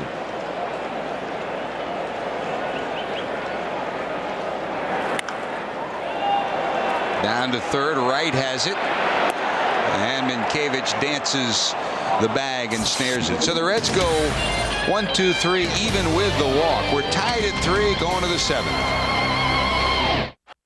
They gear up for the season at Reds.com. Shop Reds.com for the widest selection of Reds jerseys, caps, t-shirts, collectibles, and a whole lot more. Shop Reds.com today. Going shopping to the bullpen for the new pitcher for the Reds, Paul Wilson. 6 innings, 8 hits, 3 runs, 2 strikeouts, 2 walks. And here comes a former Met, a former Red, now a Red again, David Weathers. Yeah, back with the Reds for the second time. David Weathers pitched 148 games for the Mets in years 2002 and 2003. So one of the guys that Dan O'Brien brought in here to be a veteran out of the bullpen. First call of the bullpen goes to the right-hander David Weathers. Reyes, center field. There goes Griffey. It's going to be over his head all the way to the wall. He's thinking 3, but will stop with 2. Second hit of the afternoon for Jose Reyes, a leadoff double here in the 7th off Weathers, and there's the go-ahead run in scoring position. You know, talking to a lot of the New York people before the ball game, talking about Jose Reyes, they said the difference in Reyes this year is the ball is exploding off his bat. He swings it the same, but instead of being 155 pounds, now he's grown a little bit, he's gotten some strength, and that ball completely fooled Ken Griffey Jr. Jr. took a couple of steps to his left and realized it was hit much better than he thought, and went all the way to the center field wall. Now we'll see what they do with Matsui. A runner on second, nobody out. He shows bunt. Matsui, a very good bunter. At the very least, he bluffs there. We'll see if he'll lay it down, get the runner to third. Hey, he stepped completely out of the strike zone, or out of the batter's box on that, and almost on the plate and trying to get that bunt down.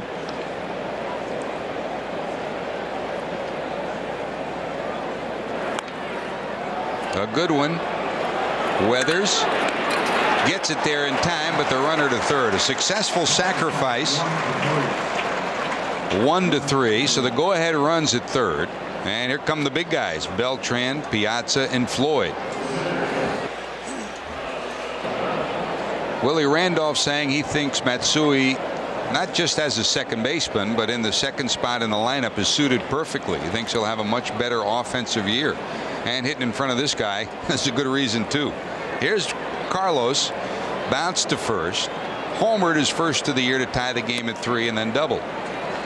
The Reds bring the infield in. And Beltran is the full package. Outstanding defender. He can run, he can hit with power, he'll steal bases. He's got the numbers to prove it and the money to prove it now, too. And he's a switch hitter, and he's about the same from both sides of the plate. Some switch hitters drop off dramatically when they turn him around and make him bat the other way. Not so with Carlos Beltran.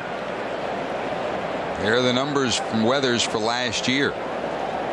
Higher earned run average than his career years before that.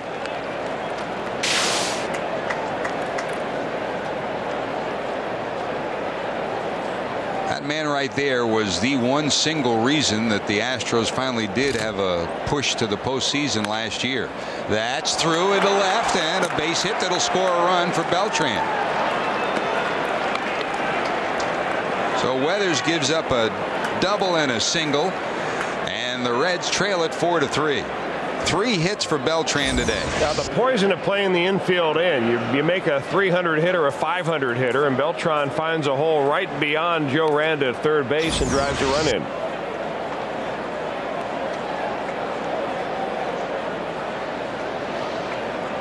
And look out for Beltran at first. He has stolen 31 straight.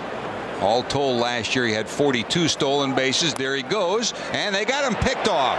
He slammed on the brakes, and LaRue does the perfect thing. They've got to put the tag on him, and they do. Well, before the game today, Jason LaRue said, I know what my challenge is today, and boy, he did what the Reds needed him to do. Beltran nipped off first, and they erased the speedy base runner. I'm not really sure what happened, and you won't know till after the ball game and you talk to Beltran as to why he stopped. Usually when a base runner doesn't get a good jump off first base, he's going to stop right away. But he goes about halfway and stops.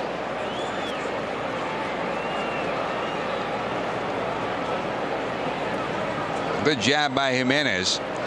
Slapping the tag on him. Carlos is retired, and so Carlos Beltran's streak of 31 straight stolen bases is snapped. The Reds erase the base runner, and here's Piazza with 2 away.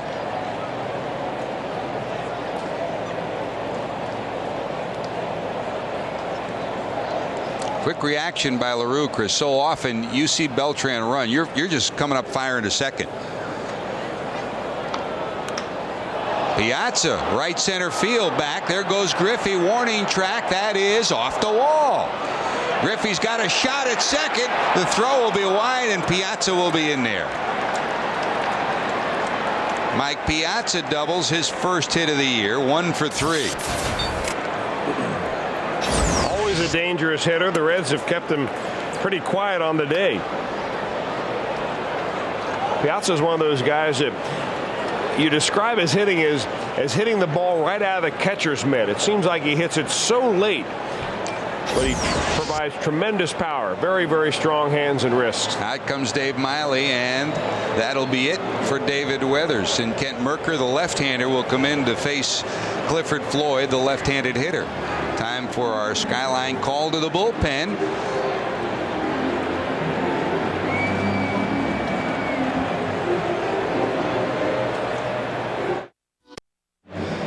Welcome back to Great American Ballpark. George Grande along with Chris Welch. We knew we'd get something special when Pedro Martinez pitches. We did. Martinez and Paul Wilson hooked up in a dandy so far. I'll tell you what, same old Reds, though. A lot of swinging and misses. Not to be embarrassed against Pedro Martinez, because he's got strikeout stuff, and he's shown everybody throughout his whole career he can do that.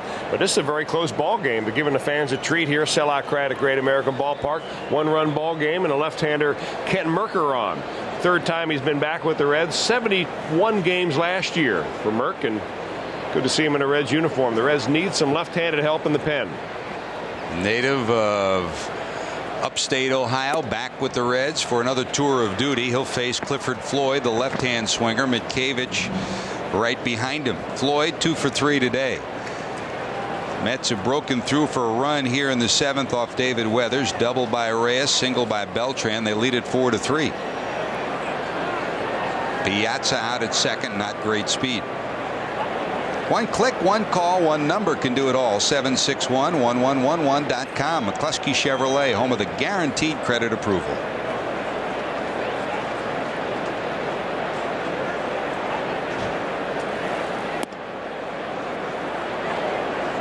It's wide, 1-1.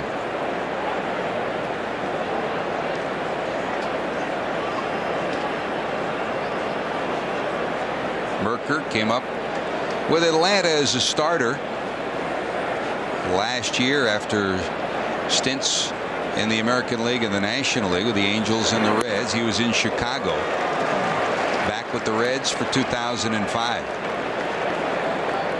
And Chris, when you bring Kent Mercker to town, you don't just bring a guy that can get a lefty out here or there. You bring a guy that helps bring some frivolity and solidarity to a clubhouse. It's a long season, and no one knows it better than those guys that sit out in the bullpen, and you got to figure a way to stay sane, and Mercker can help you do that. You know, it's a guy like Mercker that can teach a young pitcher, you know, how to have fun and relax and stay relaxed when you're in a tight situation. You can't go down there and sweat it out from the first inning on that you may be called upon. You got to relax and be ready. 2-2. Slap to the left side. Is there room? Nope, it'll be in the seats.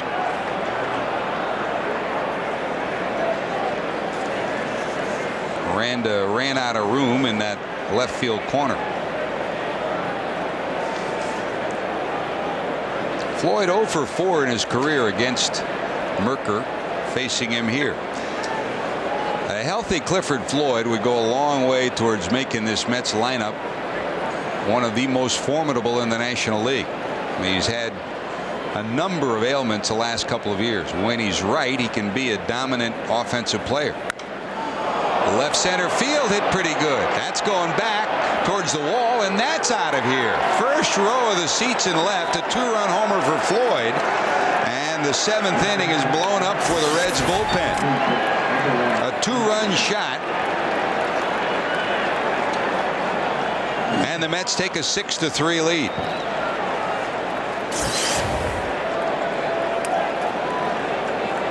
Well, you said it exactly right, George Grande. Cliff Floyd hits the ball hard. He nearly undressed Paul Wilson his previous time up on a line drive up the middle. That time, it looks like he got under it a little bit, but this ballpark will give up some home runs now, and it really jets out there to left center field. And Cliff strong enough to get it out there for a 2-run shot.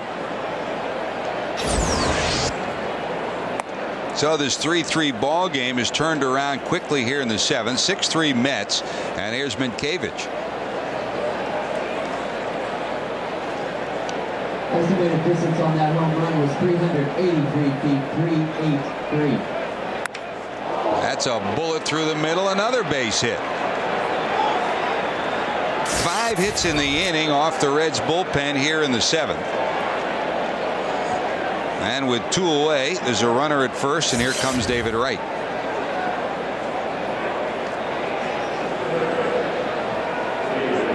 Minkevich now 2 for 3 and hit by a pitch today.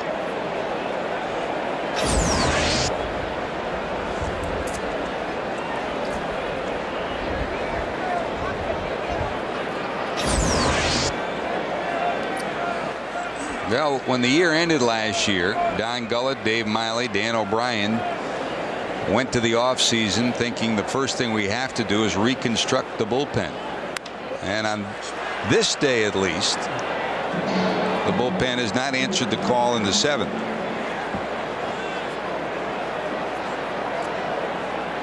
But clearly, Chris, as you look at the bullpen as we've seen it unfold during March, if they get the starting innings they need, this bullpen should be better. And it's a liner down to third. Wright's retired as Randa snares it, but the damage done. 5 hits in the inning. Run scoring hits by Beltran and a homer by Floyd at 6-3 Mets.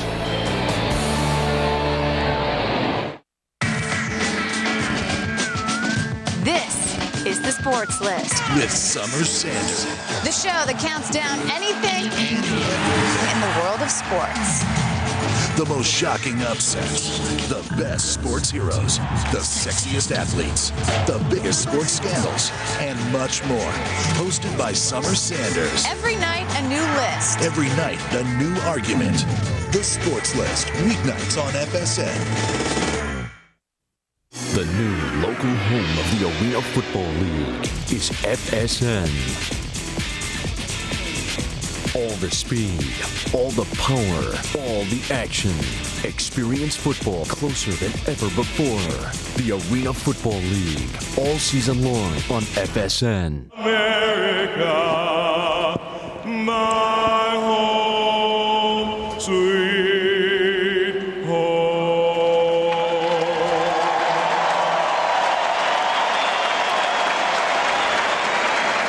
God bless America from Great American Ballpark. Time for our Chrysler game summary. Mets took the lead on Matsui's homer in the first, but a 3-run shot by Adam Dunn gave Cincinnati the lead off Pedro Martinez in the first inning. That's the way it stayed till Beltran's homer tied it at 3 in the third, and then the 7th inning, 5 hits and 3 runs for the Mets. They lead at 6-3. Dunn, the big 3-run homer. Beltran 3 for 4. Pedro Martinez punched out 12 in his effort today. Wilson exited after going 6 innings, 8 hits, and 3 runs. So the Mets take the lead, and that is your Chrysler game summary, as it's a bullpen game from here on out. Don't forget, more Reds baseball will be coming your way on FSN Ohio. Game 2 of this series, off day tomorrow, will be on Wednesday, and we'll be on the air with you on Wednesday. For the Reds against the Mets, it'll be Eric Milton against Tom Glavine. Be on the air with Real Reds at 6:30. The game will follow at 7. Then on Thursday, Aaron Harang is scheduled to go against Kaz Ishii. Ishii picked up from the Dodgers just at the end of spring training. So Pedro's day is done, and boy, was he brilliant today. He leaves with a chance for a victory, and he leaves after punching out 12 Reds. 6 innings of 3-run, 12 strikeout baseball for Pedro Martinez, and he gives way to a former Red back in 2000. Manny Ibar pitched in 32 games for the Reds, had a 101 record and a 480 earned run average. He's traveled around a little bit since then. He's been in St. Louis, he's been in Colorado, he's been in Florida, Chicago, and last couple of years in San Francisco. So the Reds will stick with a right-hander to face, and this time a sinker baller in Manny Ibar. Pedro's numbers: 103 pitches, 65 strikes for the afternoon.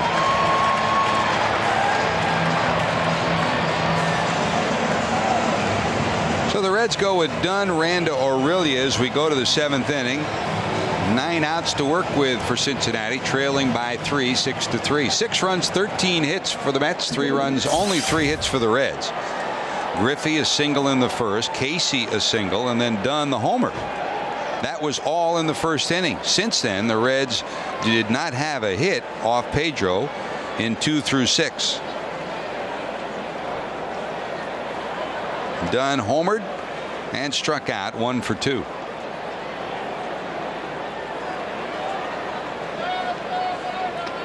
Tries to check it, can't do it. 0-2.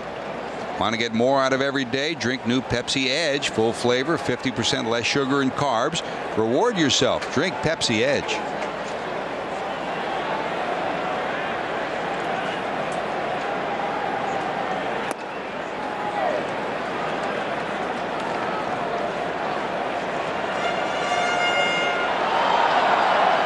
Manny Ibar, Roberto Hernandez, Mike DeJohn, Braden Looper, the right-handers in this bullpen.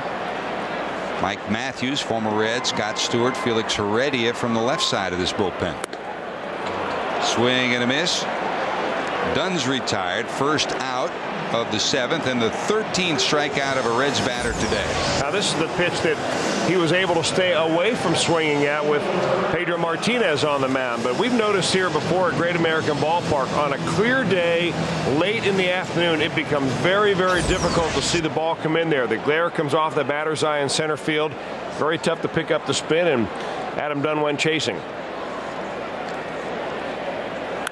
Here's Randa, first pitch swing in center field, going back, off the glove to the wall, and Randa will have a 2-base hit. Beltran went a long way, got a glove on it, couldn't hold, and the Reds have a runner in scoring position. Would have been a spectacular catch. As it is, it's a double. What a great effort by Carlos Beltran. I mean, he went a long way, and in fact, it looked like he had this ball right in his clutches. Randa, short swing, compact. Hits it right over the head of the center fielder, and there goes Beltran. Remember, Joe Randa played with Carlos Beltran in Kansas City, and before the game he said, I know one thing, before it's all over, he's going to rob somebody, and he almost robbed his former teammate. He may need a Band-Aid or two. That crushed brick warning track out there, not the softest thing to slide on. Here's Aurelia, 1 out, 1 on, runner in scoring position. Well, we talked about it earlier, and there's the divot and then the cinders out on the warning track. This is a day when the bullpens figured in because both starters did not figure to come anywhere near a complete game. The Mets have gotten 3 off the Reds bullpen, and the Reds are trying to return the favor. Bunt, but foul. Good idea. With right deep, about 15 feet behind the bag at third. And that's what Joe Randa and Rich Aurelia bring to this lineup. Smart at bats. They'll go deeper into a count. And that's something the Reds lacked last year, Chris. Not just even hits in key situations, but productive outs. And the Reds had many rallies snuffed out by just bad at bats. No balls, 2 strikes.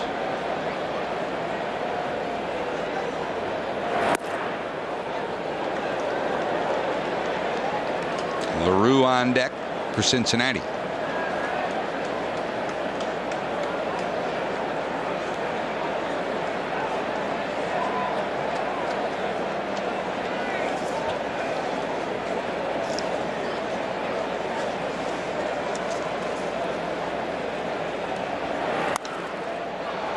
Popped up in the infield. Reyes almost slips and falls. Now rights himself, and he's got it.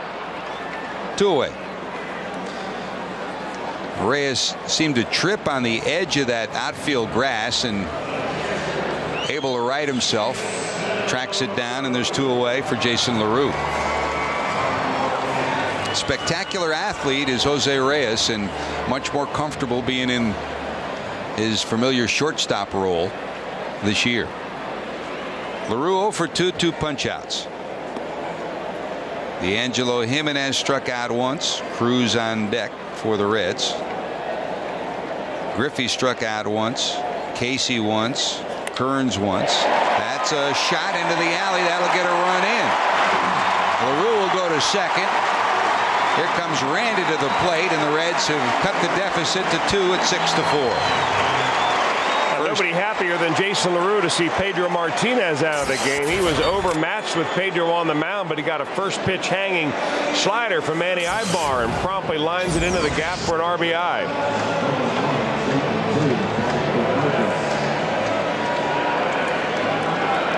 First run batted into the year for LaRue. He's at second, and here comes Jacob Cruz to pinch hit for the pitcher Mercker. Cruz, the Reds' most effective pinch hitter last year, had 3 homers, 1 of them off the bench, and he outlasted Luis Lopez for the final spot in this opening day roster. Luis Lopez will go down to Louisville. He told us yesterday that he will accept the assignment to Louisville, and while he has opportunities in other places, he hopes to get the chance to come back up here later. Very valuable. Lopez is etched out, hard to believe, Chris, a 9-year, now a 10-year career as a utility player, and done a fine job every place he's been. Had a very fine spring too. Jacob Cruz has had the same kind of a winding road through his career. Found a home here in Cincinnati last year, and trying to deliver a key pinch hit in Game 1 of 2005. He had 14 pinch hits last year. And other than Sean Casey, he had the best record of any Red with runners in scoring position. Setting up away is Piazza. That's a strike.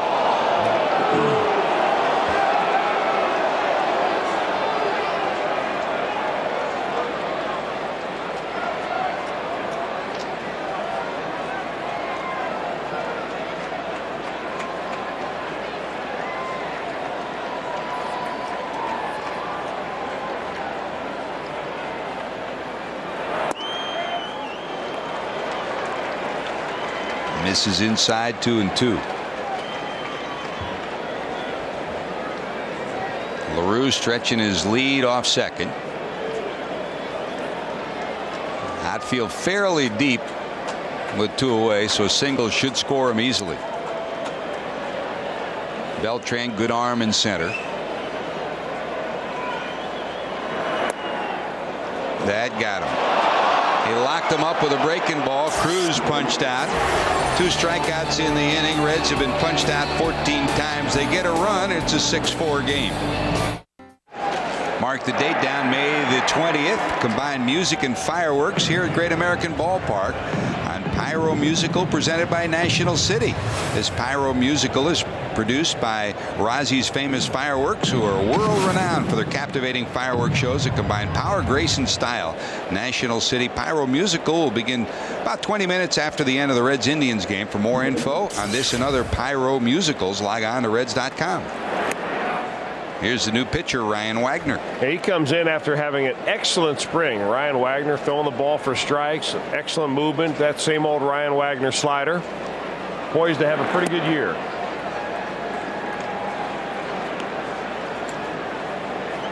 Pretty impressive this spring, huh? He really was. I mean, he went out there every time and did exactly what he wanted to do, knowing that he had to have a good spring to make this ball club. Is Eric Vallant 0 for 2. Bounced out twice, reached on an intentional walk. You know, it might not have seemed that important for many, but I think for people on this team it was important last year when Dan O'Brien decided to extend Dave Miley before the end of the season. He had said all along that he would address the Miley situation at the end of the year, but he decided in early September to extend Miley's contract. And the coaches knew they were coming back. So for the month of September, they met with each of the players and told them what they expected them to do.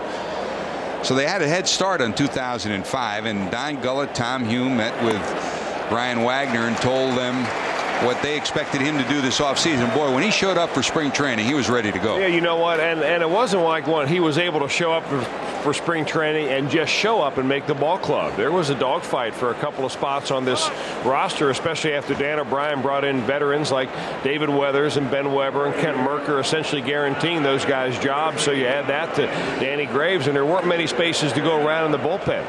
Ryan Wagner had that O tag along with him, which means options. They could send him out and not worry about losing him. So he had to have a pretty good spring, and he did. Great natural stuff. Here's Marlon Anderson pinch hitting. He bounces this one to second. He's retired. 2 away. 2 quick outs for Ryan Wagner. What a day at the ballpark. Oh boy, the boys are out there. Dan Welsh and Mac Welsh. Where's Mac? It looks like he's sleeping down there a little bit. Brought the Carrolls and the Dieters are here. I got them nice seats out there in the sun deck, George. And we had to make sure that the girls left before we took the shot of it. So and you know we don't want Debbie to worry back home. They didn't even have to skip school to come to the ball game. So they broke an old Welsh tradition. Nice to have vacation week. Yes, it is. Here's Reyes, 2 for 4, single and a double. That ball hit him, but they said he swung at strike. That's the first time in about 2 years that the Reds have got the benefit of that play. Usually it's worked the other way. You know you have a good breaking ball when the batter swings at the ball and it hits you. That was not a foul. That got him right on the toe.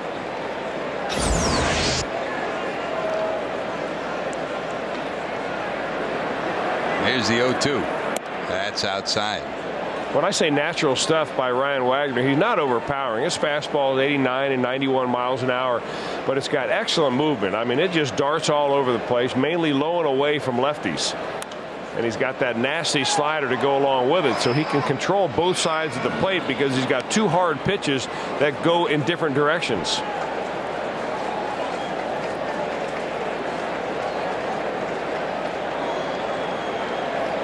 A guy that was converted from a starter to a reliever his senior year at University of Houston, or his last year at University of Houston. It opened a door for a big league career.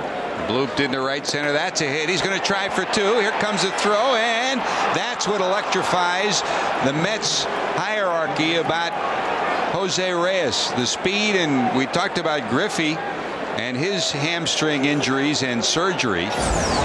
This guy was battling back from that last year, and he's running well this year. If you're not thinking double right out of the box, you don't get a double on this play. Pick the pocket of the outfielders right there, and he's got speed, no question about it. In fact, it was Austin Kearns that came all the way over from right field to make that play. That ball was in right center field.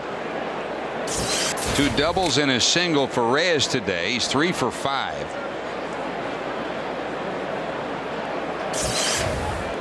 I mean, if Griffey charges that ball hard from the get-go, he doesn't even probably attempt to go to second base on it. I mean, you may have taken a peek. You really couldn't see the bag on that replay, but Sean Casey wanted to double check after Randy Whistler from the bench yelled at him to appeal down at first. Chuck Merriweather said, he touched the bag. So the run in scoring position with 2 away. Dae-Sung Koo now loosening in the bullpen for the Mets.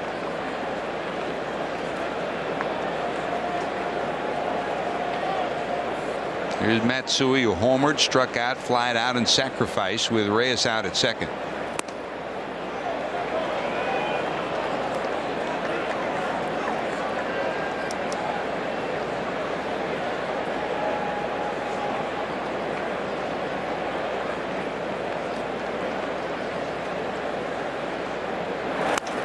Line, but foul down the left field line.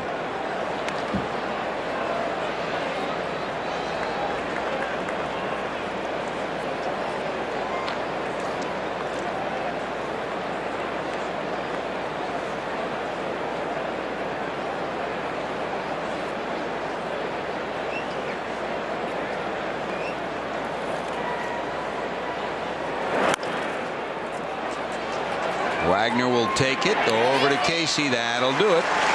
So no harm with the double, but the Reds still trail by 2, 6-4. We go to the bottom of the 8th in Cincinnati. Top of the order due up.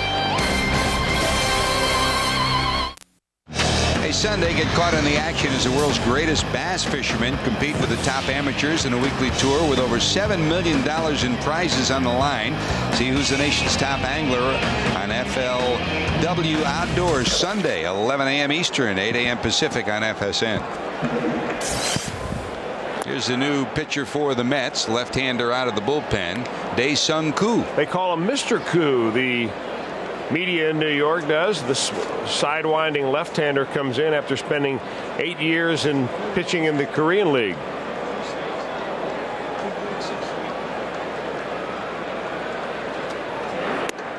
MVP of the league back in 1996. Had 18 starts last year with a fashioned 6-10 record. Signed as a free agent this past winter. A number of teams were interested in him. And the reason he's out there as a left-handed reliever is because last year the left-handers in the Korean League hit about 200 off of him. And it turns D'Angelo Jimenez around, batting from the right side for the first time. D'Angelo 0 for 2 and a walk. 1 ball, 2 strikes. Reds trying to make up a 2-run deficit here in the 8th. That's outside for a ball. Strength of the Mets bullpen is at the tail end of it, and Braden Looper.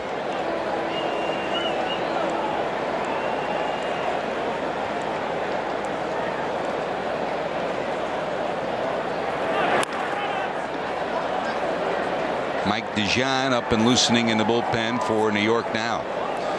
D'Angelo will be followed by Griffey, Casey, then Kearns. And there are the numbers this spring for Koo. Who? Koo.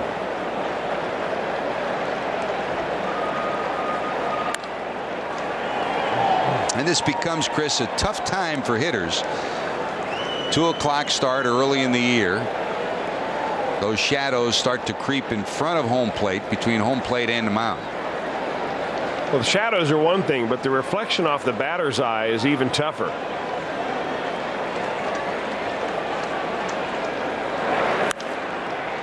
Down the right field line, that'll be in the seats and out of play. You know, during day games, especially bright days, you'll see some batters go up there with sunglasses on. There's the batter's eye that we were referring to. That bottom part of the batter's eye is glass. Now it's tilted downward so as not to reflect directly into the batter's eye, but still you get a reflection out there on a real bright day when that sun begins to set, especially early in the year.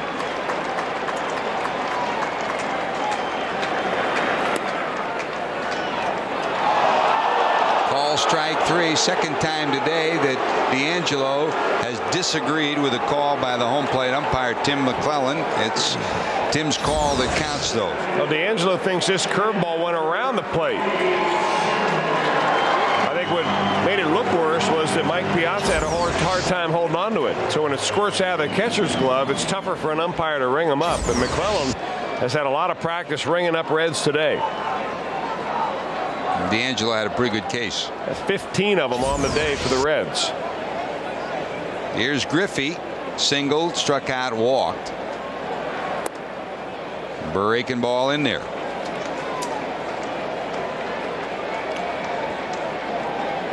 Hope you join us on Wednesday. Real Red 6:30. Game will follow. We'll get to see Tom Glavine in his quest for 300 victories. against Aaron Harang for the Reds.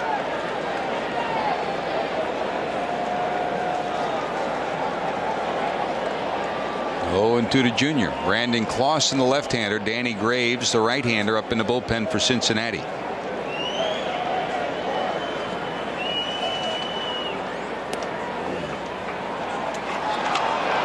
That's a call, strike 3. Piazza's having trouble holding on to him. Reds are having trouble seeing him. 2 strikeouts in the inning for Koo. First time you see this guy, Chris, turn his back to you, throw up an arm, throw up a leg, and then deliver that. Yeah, he can freeze you with that almost a Louis Tion style of turn.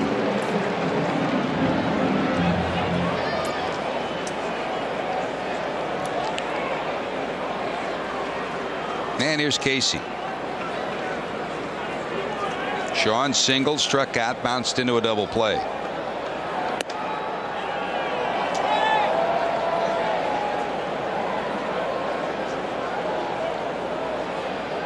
One final. Detroit has beaten Kansas City 11-2 at Comerica Park. That's the site of this year's All-Star game in Detroit. In the 5th, Baltimore leads Oakland 4-0. In the 7th, the White Sox lead the Indians 1-0. In the 2nd, Toronto and Tampa Bay are scoreless. Tonight, Minnesota and Seattle. National League just completed. Milwaukee's won over Pittsburgh 9-2. In the 5th, Philadelphia leads Washington 4-1, and Colorado leads San Diego 4-0 in the 2nd. Cubs and Diamondbacks later on. Randy Johnson sure didn't miss a beat yesterday, huh? You know, watching that Red Sox New York game last night, I was realizing why it was nice to see Randy Johnson in the American League. That's right. Of course, watching Pedro today gave me good news and bad news. Yeah, exactly. 2-1 to Casey. There's a dribbler. Koo has it, and that'll do it. So the Reds go 1-2-3 and weekly here in the 8th. 2 more punch outs for the Mets, and they lead at 6-4. Now Danny Graves, a new pitcher. Not a save situation for Graves, but you want to get him some regular work. And Reds down by 2 as they go to the top inning, or the 9th inning. And here comes Danny Graves. 68 games last year with a 1-6 record. Another one of those returning Reds who reported in great physical condition, and he had a good spring. First swing by Beltran, skied to center. Junior's under it. He's got it 1 away. What a day for Beltran, though. Single, double, homer for Beltran. 3 for 5 on that fly ball out to center, and you signed a big contract your first day at work. That's the kind of numbers you want to put up, huh? Well, you want to keep the New York press off you as long and as much as you can. I don't think he's going to have a problem doing that. This guy is just reaching his peak as a ball player, and he's got every tool you need. Here's Piazza, doubled his last time up, 1 for 3.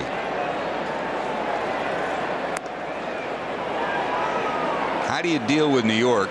This guy could write a book about it. Came over from the Dodgers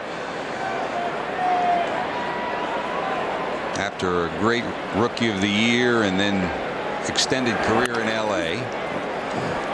Got off to a horrible start. The media and fans got on him. He just kept his mouth shut, played hard, and keeps hitting home runs and is heading to the Hall of Fame someday.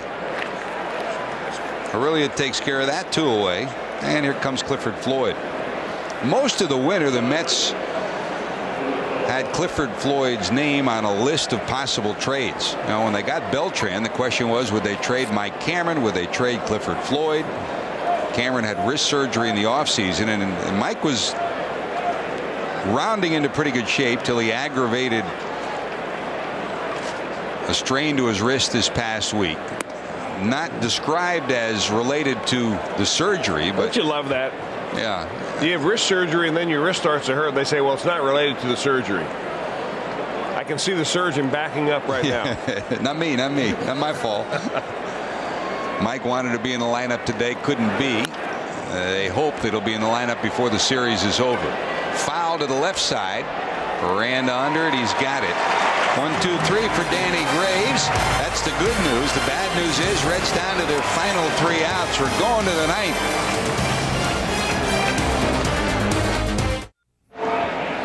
Baseball's back, and so is the Best Sports Show, period. Join Chris Rose and John Sally tonight. They'll talk to Rangers All-Star second baseman Alfonso Soriano. Texas getting ready to open the season tomorrow in Anaheim. Plus, from the defending world champion Bo Sox, Kevin Millar checks in to talk about last night's opener against Randy Johnson and the Yankees, and a whole lot more. Best Sports Show, period, presented by Buffalo Wild Wings tonight at 9 and 10:30, only on FSN. Well, the guy the Reds did not want to see today, at least in a save situation, is their closer, Braden Looper. 6 times in a row, this guy has pitched 70 games or more. Last season, 71 games with the Mets. Previous to that, 70-plus games with the Florida Marlins. He picked up 29 saves and 34 opportunities, and given the fact that this is the time of day when it is extremely tough to see the ball, tough outing or tough chore ahead for the Reds here in this inning. About as difficult as it'll be at any time of the year right now. We've seen it with the swings from both sides in the last couple of innings. Here's Austin Kearns. Flied out, struck out, bounced out, 0 for 3. Dunn to follow, and then Randa due up. Kearns 0 for 1 against Looper.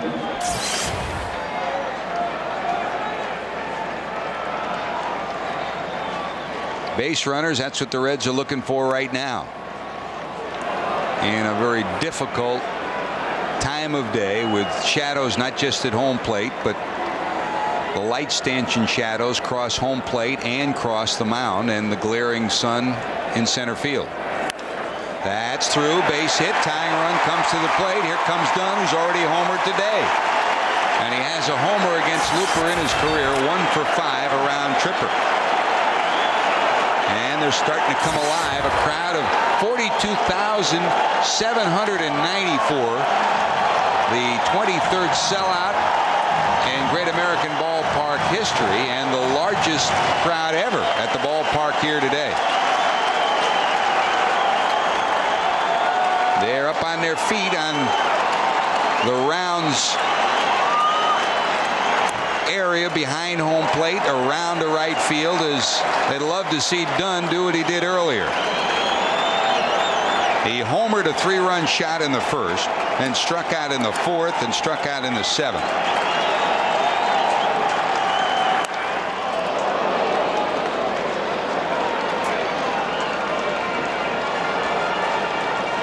Looper is the kind of pitcher that is normally very stingy with the home run. In 83 innings last year, he gave up at 5.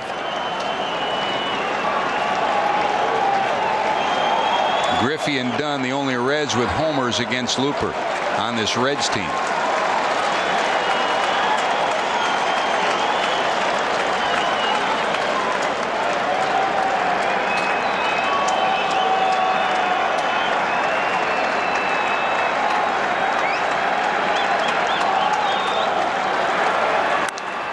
Hit pretty good. Does he do it again? That's going to be gone.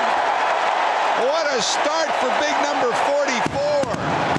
A 2-home run day, the 10th time in his career he's had a multi-homer day. And the Goldust twins are crossing home plate. We've got a brand new ball game, Chris. We're tied at 6. That's the way a big man hits it.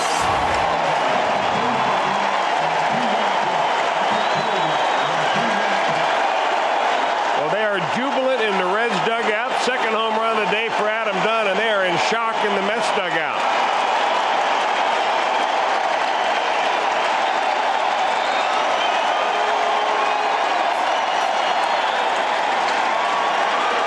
In the 9th, a single by Kearns, a homer by Dunn, and they're on their feet at Great American Ballpark asking for a second curtain call of the day, and Dunn gives it to him. When he hits them, as Joe Torre always says, they stay hit. Man, it's like swinging a heavy hammer when the Porter, Texas native delivers. New ball game, tied at 6. You know, with most guys at the plate, to scout them, you're going to say, you better keep the ball down on this guy.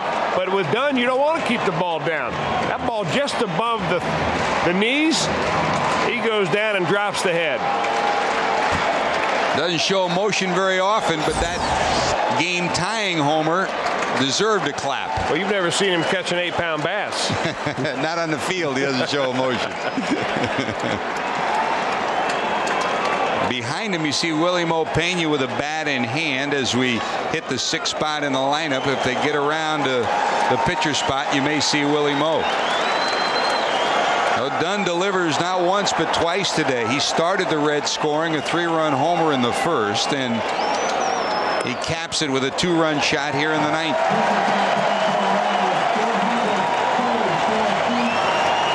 They measure that homer at 434 feet. The one he hit in the 1st measured at 424 feet. Joe Randa battles away, 3-2, fouls another off. Randa today, 2 strikeouts and a double. There's a calmness in that young man, isn't there?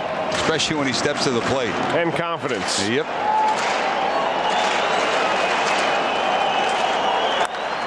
Hit pretty good to left. Does he have enough? Guess what? It is a walk-off homer. Welcome Joe Randa to Cincinnati. And the Reds have struck in the bottom of the 9th for 3. What a way to start 2005. Look out at home.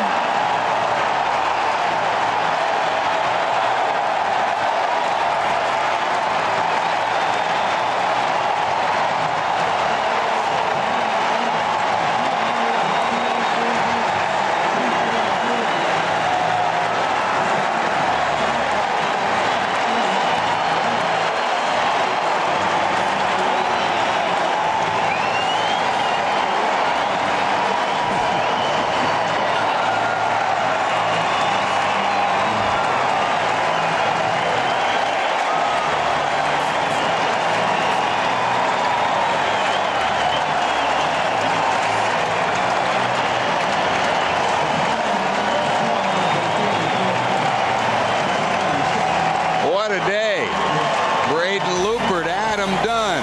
This ties it at 6, and then Joe Randa. What a way to put a stamp on your first day in a Reds uniform, Chris. Right there. It had plenty of elevation. It's out of here, and that's what I'm talking about. Here comes the dugout. Look out at home.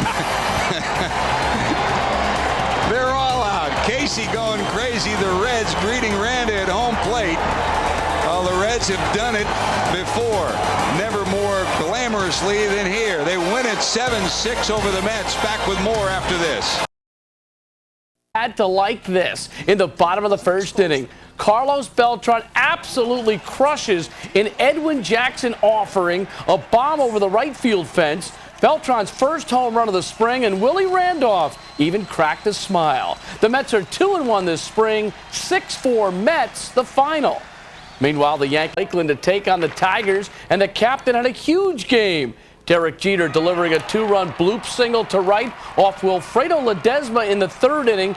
Jeter had 4 RBI in the day, but it wasn't enough. Brandon Inge goes yard off Jason Anderson. The Tigers remain unbeaten. The Yankees are winless, 9-8 the final. And Joe Domingo from 10 to 1, and Mike and the Mad Dog in the afternoon from 1 to 6:30. The Fan, Sports Radio 66, WFAN New York, an Infinity Broadcasting Station. WFAN 2020 Sports. Good evening at 6 o'clock. I'm Bob Huesler. Remember, Boston was there for 86 years, and it seemed like it was going to be forever.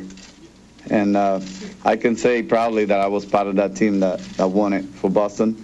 And I want to do the same thing here. It probably would have been less risky for Pedro to stay in Boston, but after helping the Red Sox end their long championship drought, Pedro Martinez will try to weave that same magic for the Mets. The Red Sox weren't willing to guarantee a 4th year for Pedro. The Mets and Omar Minaya were, and Minaya had Pedro in his crosshairs from the very start. We got a guy that, in our opinion, in my opinion, transcends wins and losses. He transcends that for us, okay? We are trying to build a championship team here. And Minaya says toward that end, he has already been contacted by other high-profile free agents who say they want to play for the Mets. Tim Hudson will be a free agent at the end of next season, but the Atlanta Braves will now try their best to keep him off the market. Hudson became a Brave today. They acquire him from Oakland for outfielder Charles Thomas and pitchers Juan Cruz and Dan Meyer. Hudson joins a rotation that again includes John Smoltz, and Smoltz today agreed to a 2-year contract extension with the Braves. One day after landing slugging first baseman Richie Sexson, the Mariners land the Major League's reigning home run champion Adrian Beltre on his way to Seattle, agreeing to a 5-year deal worth $64 million from the Mariners.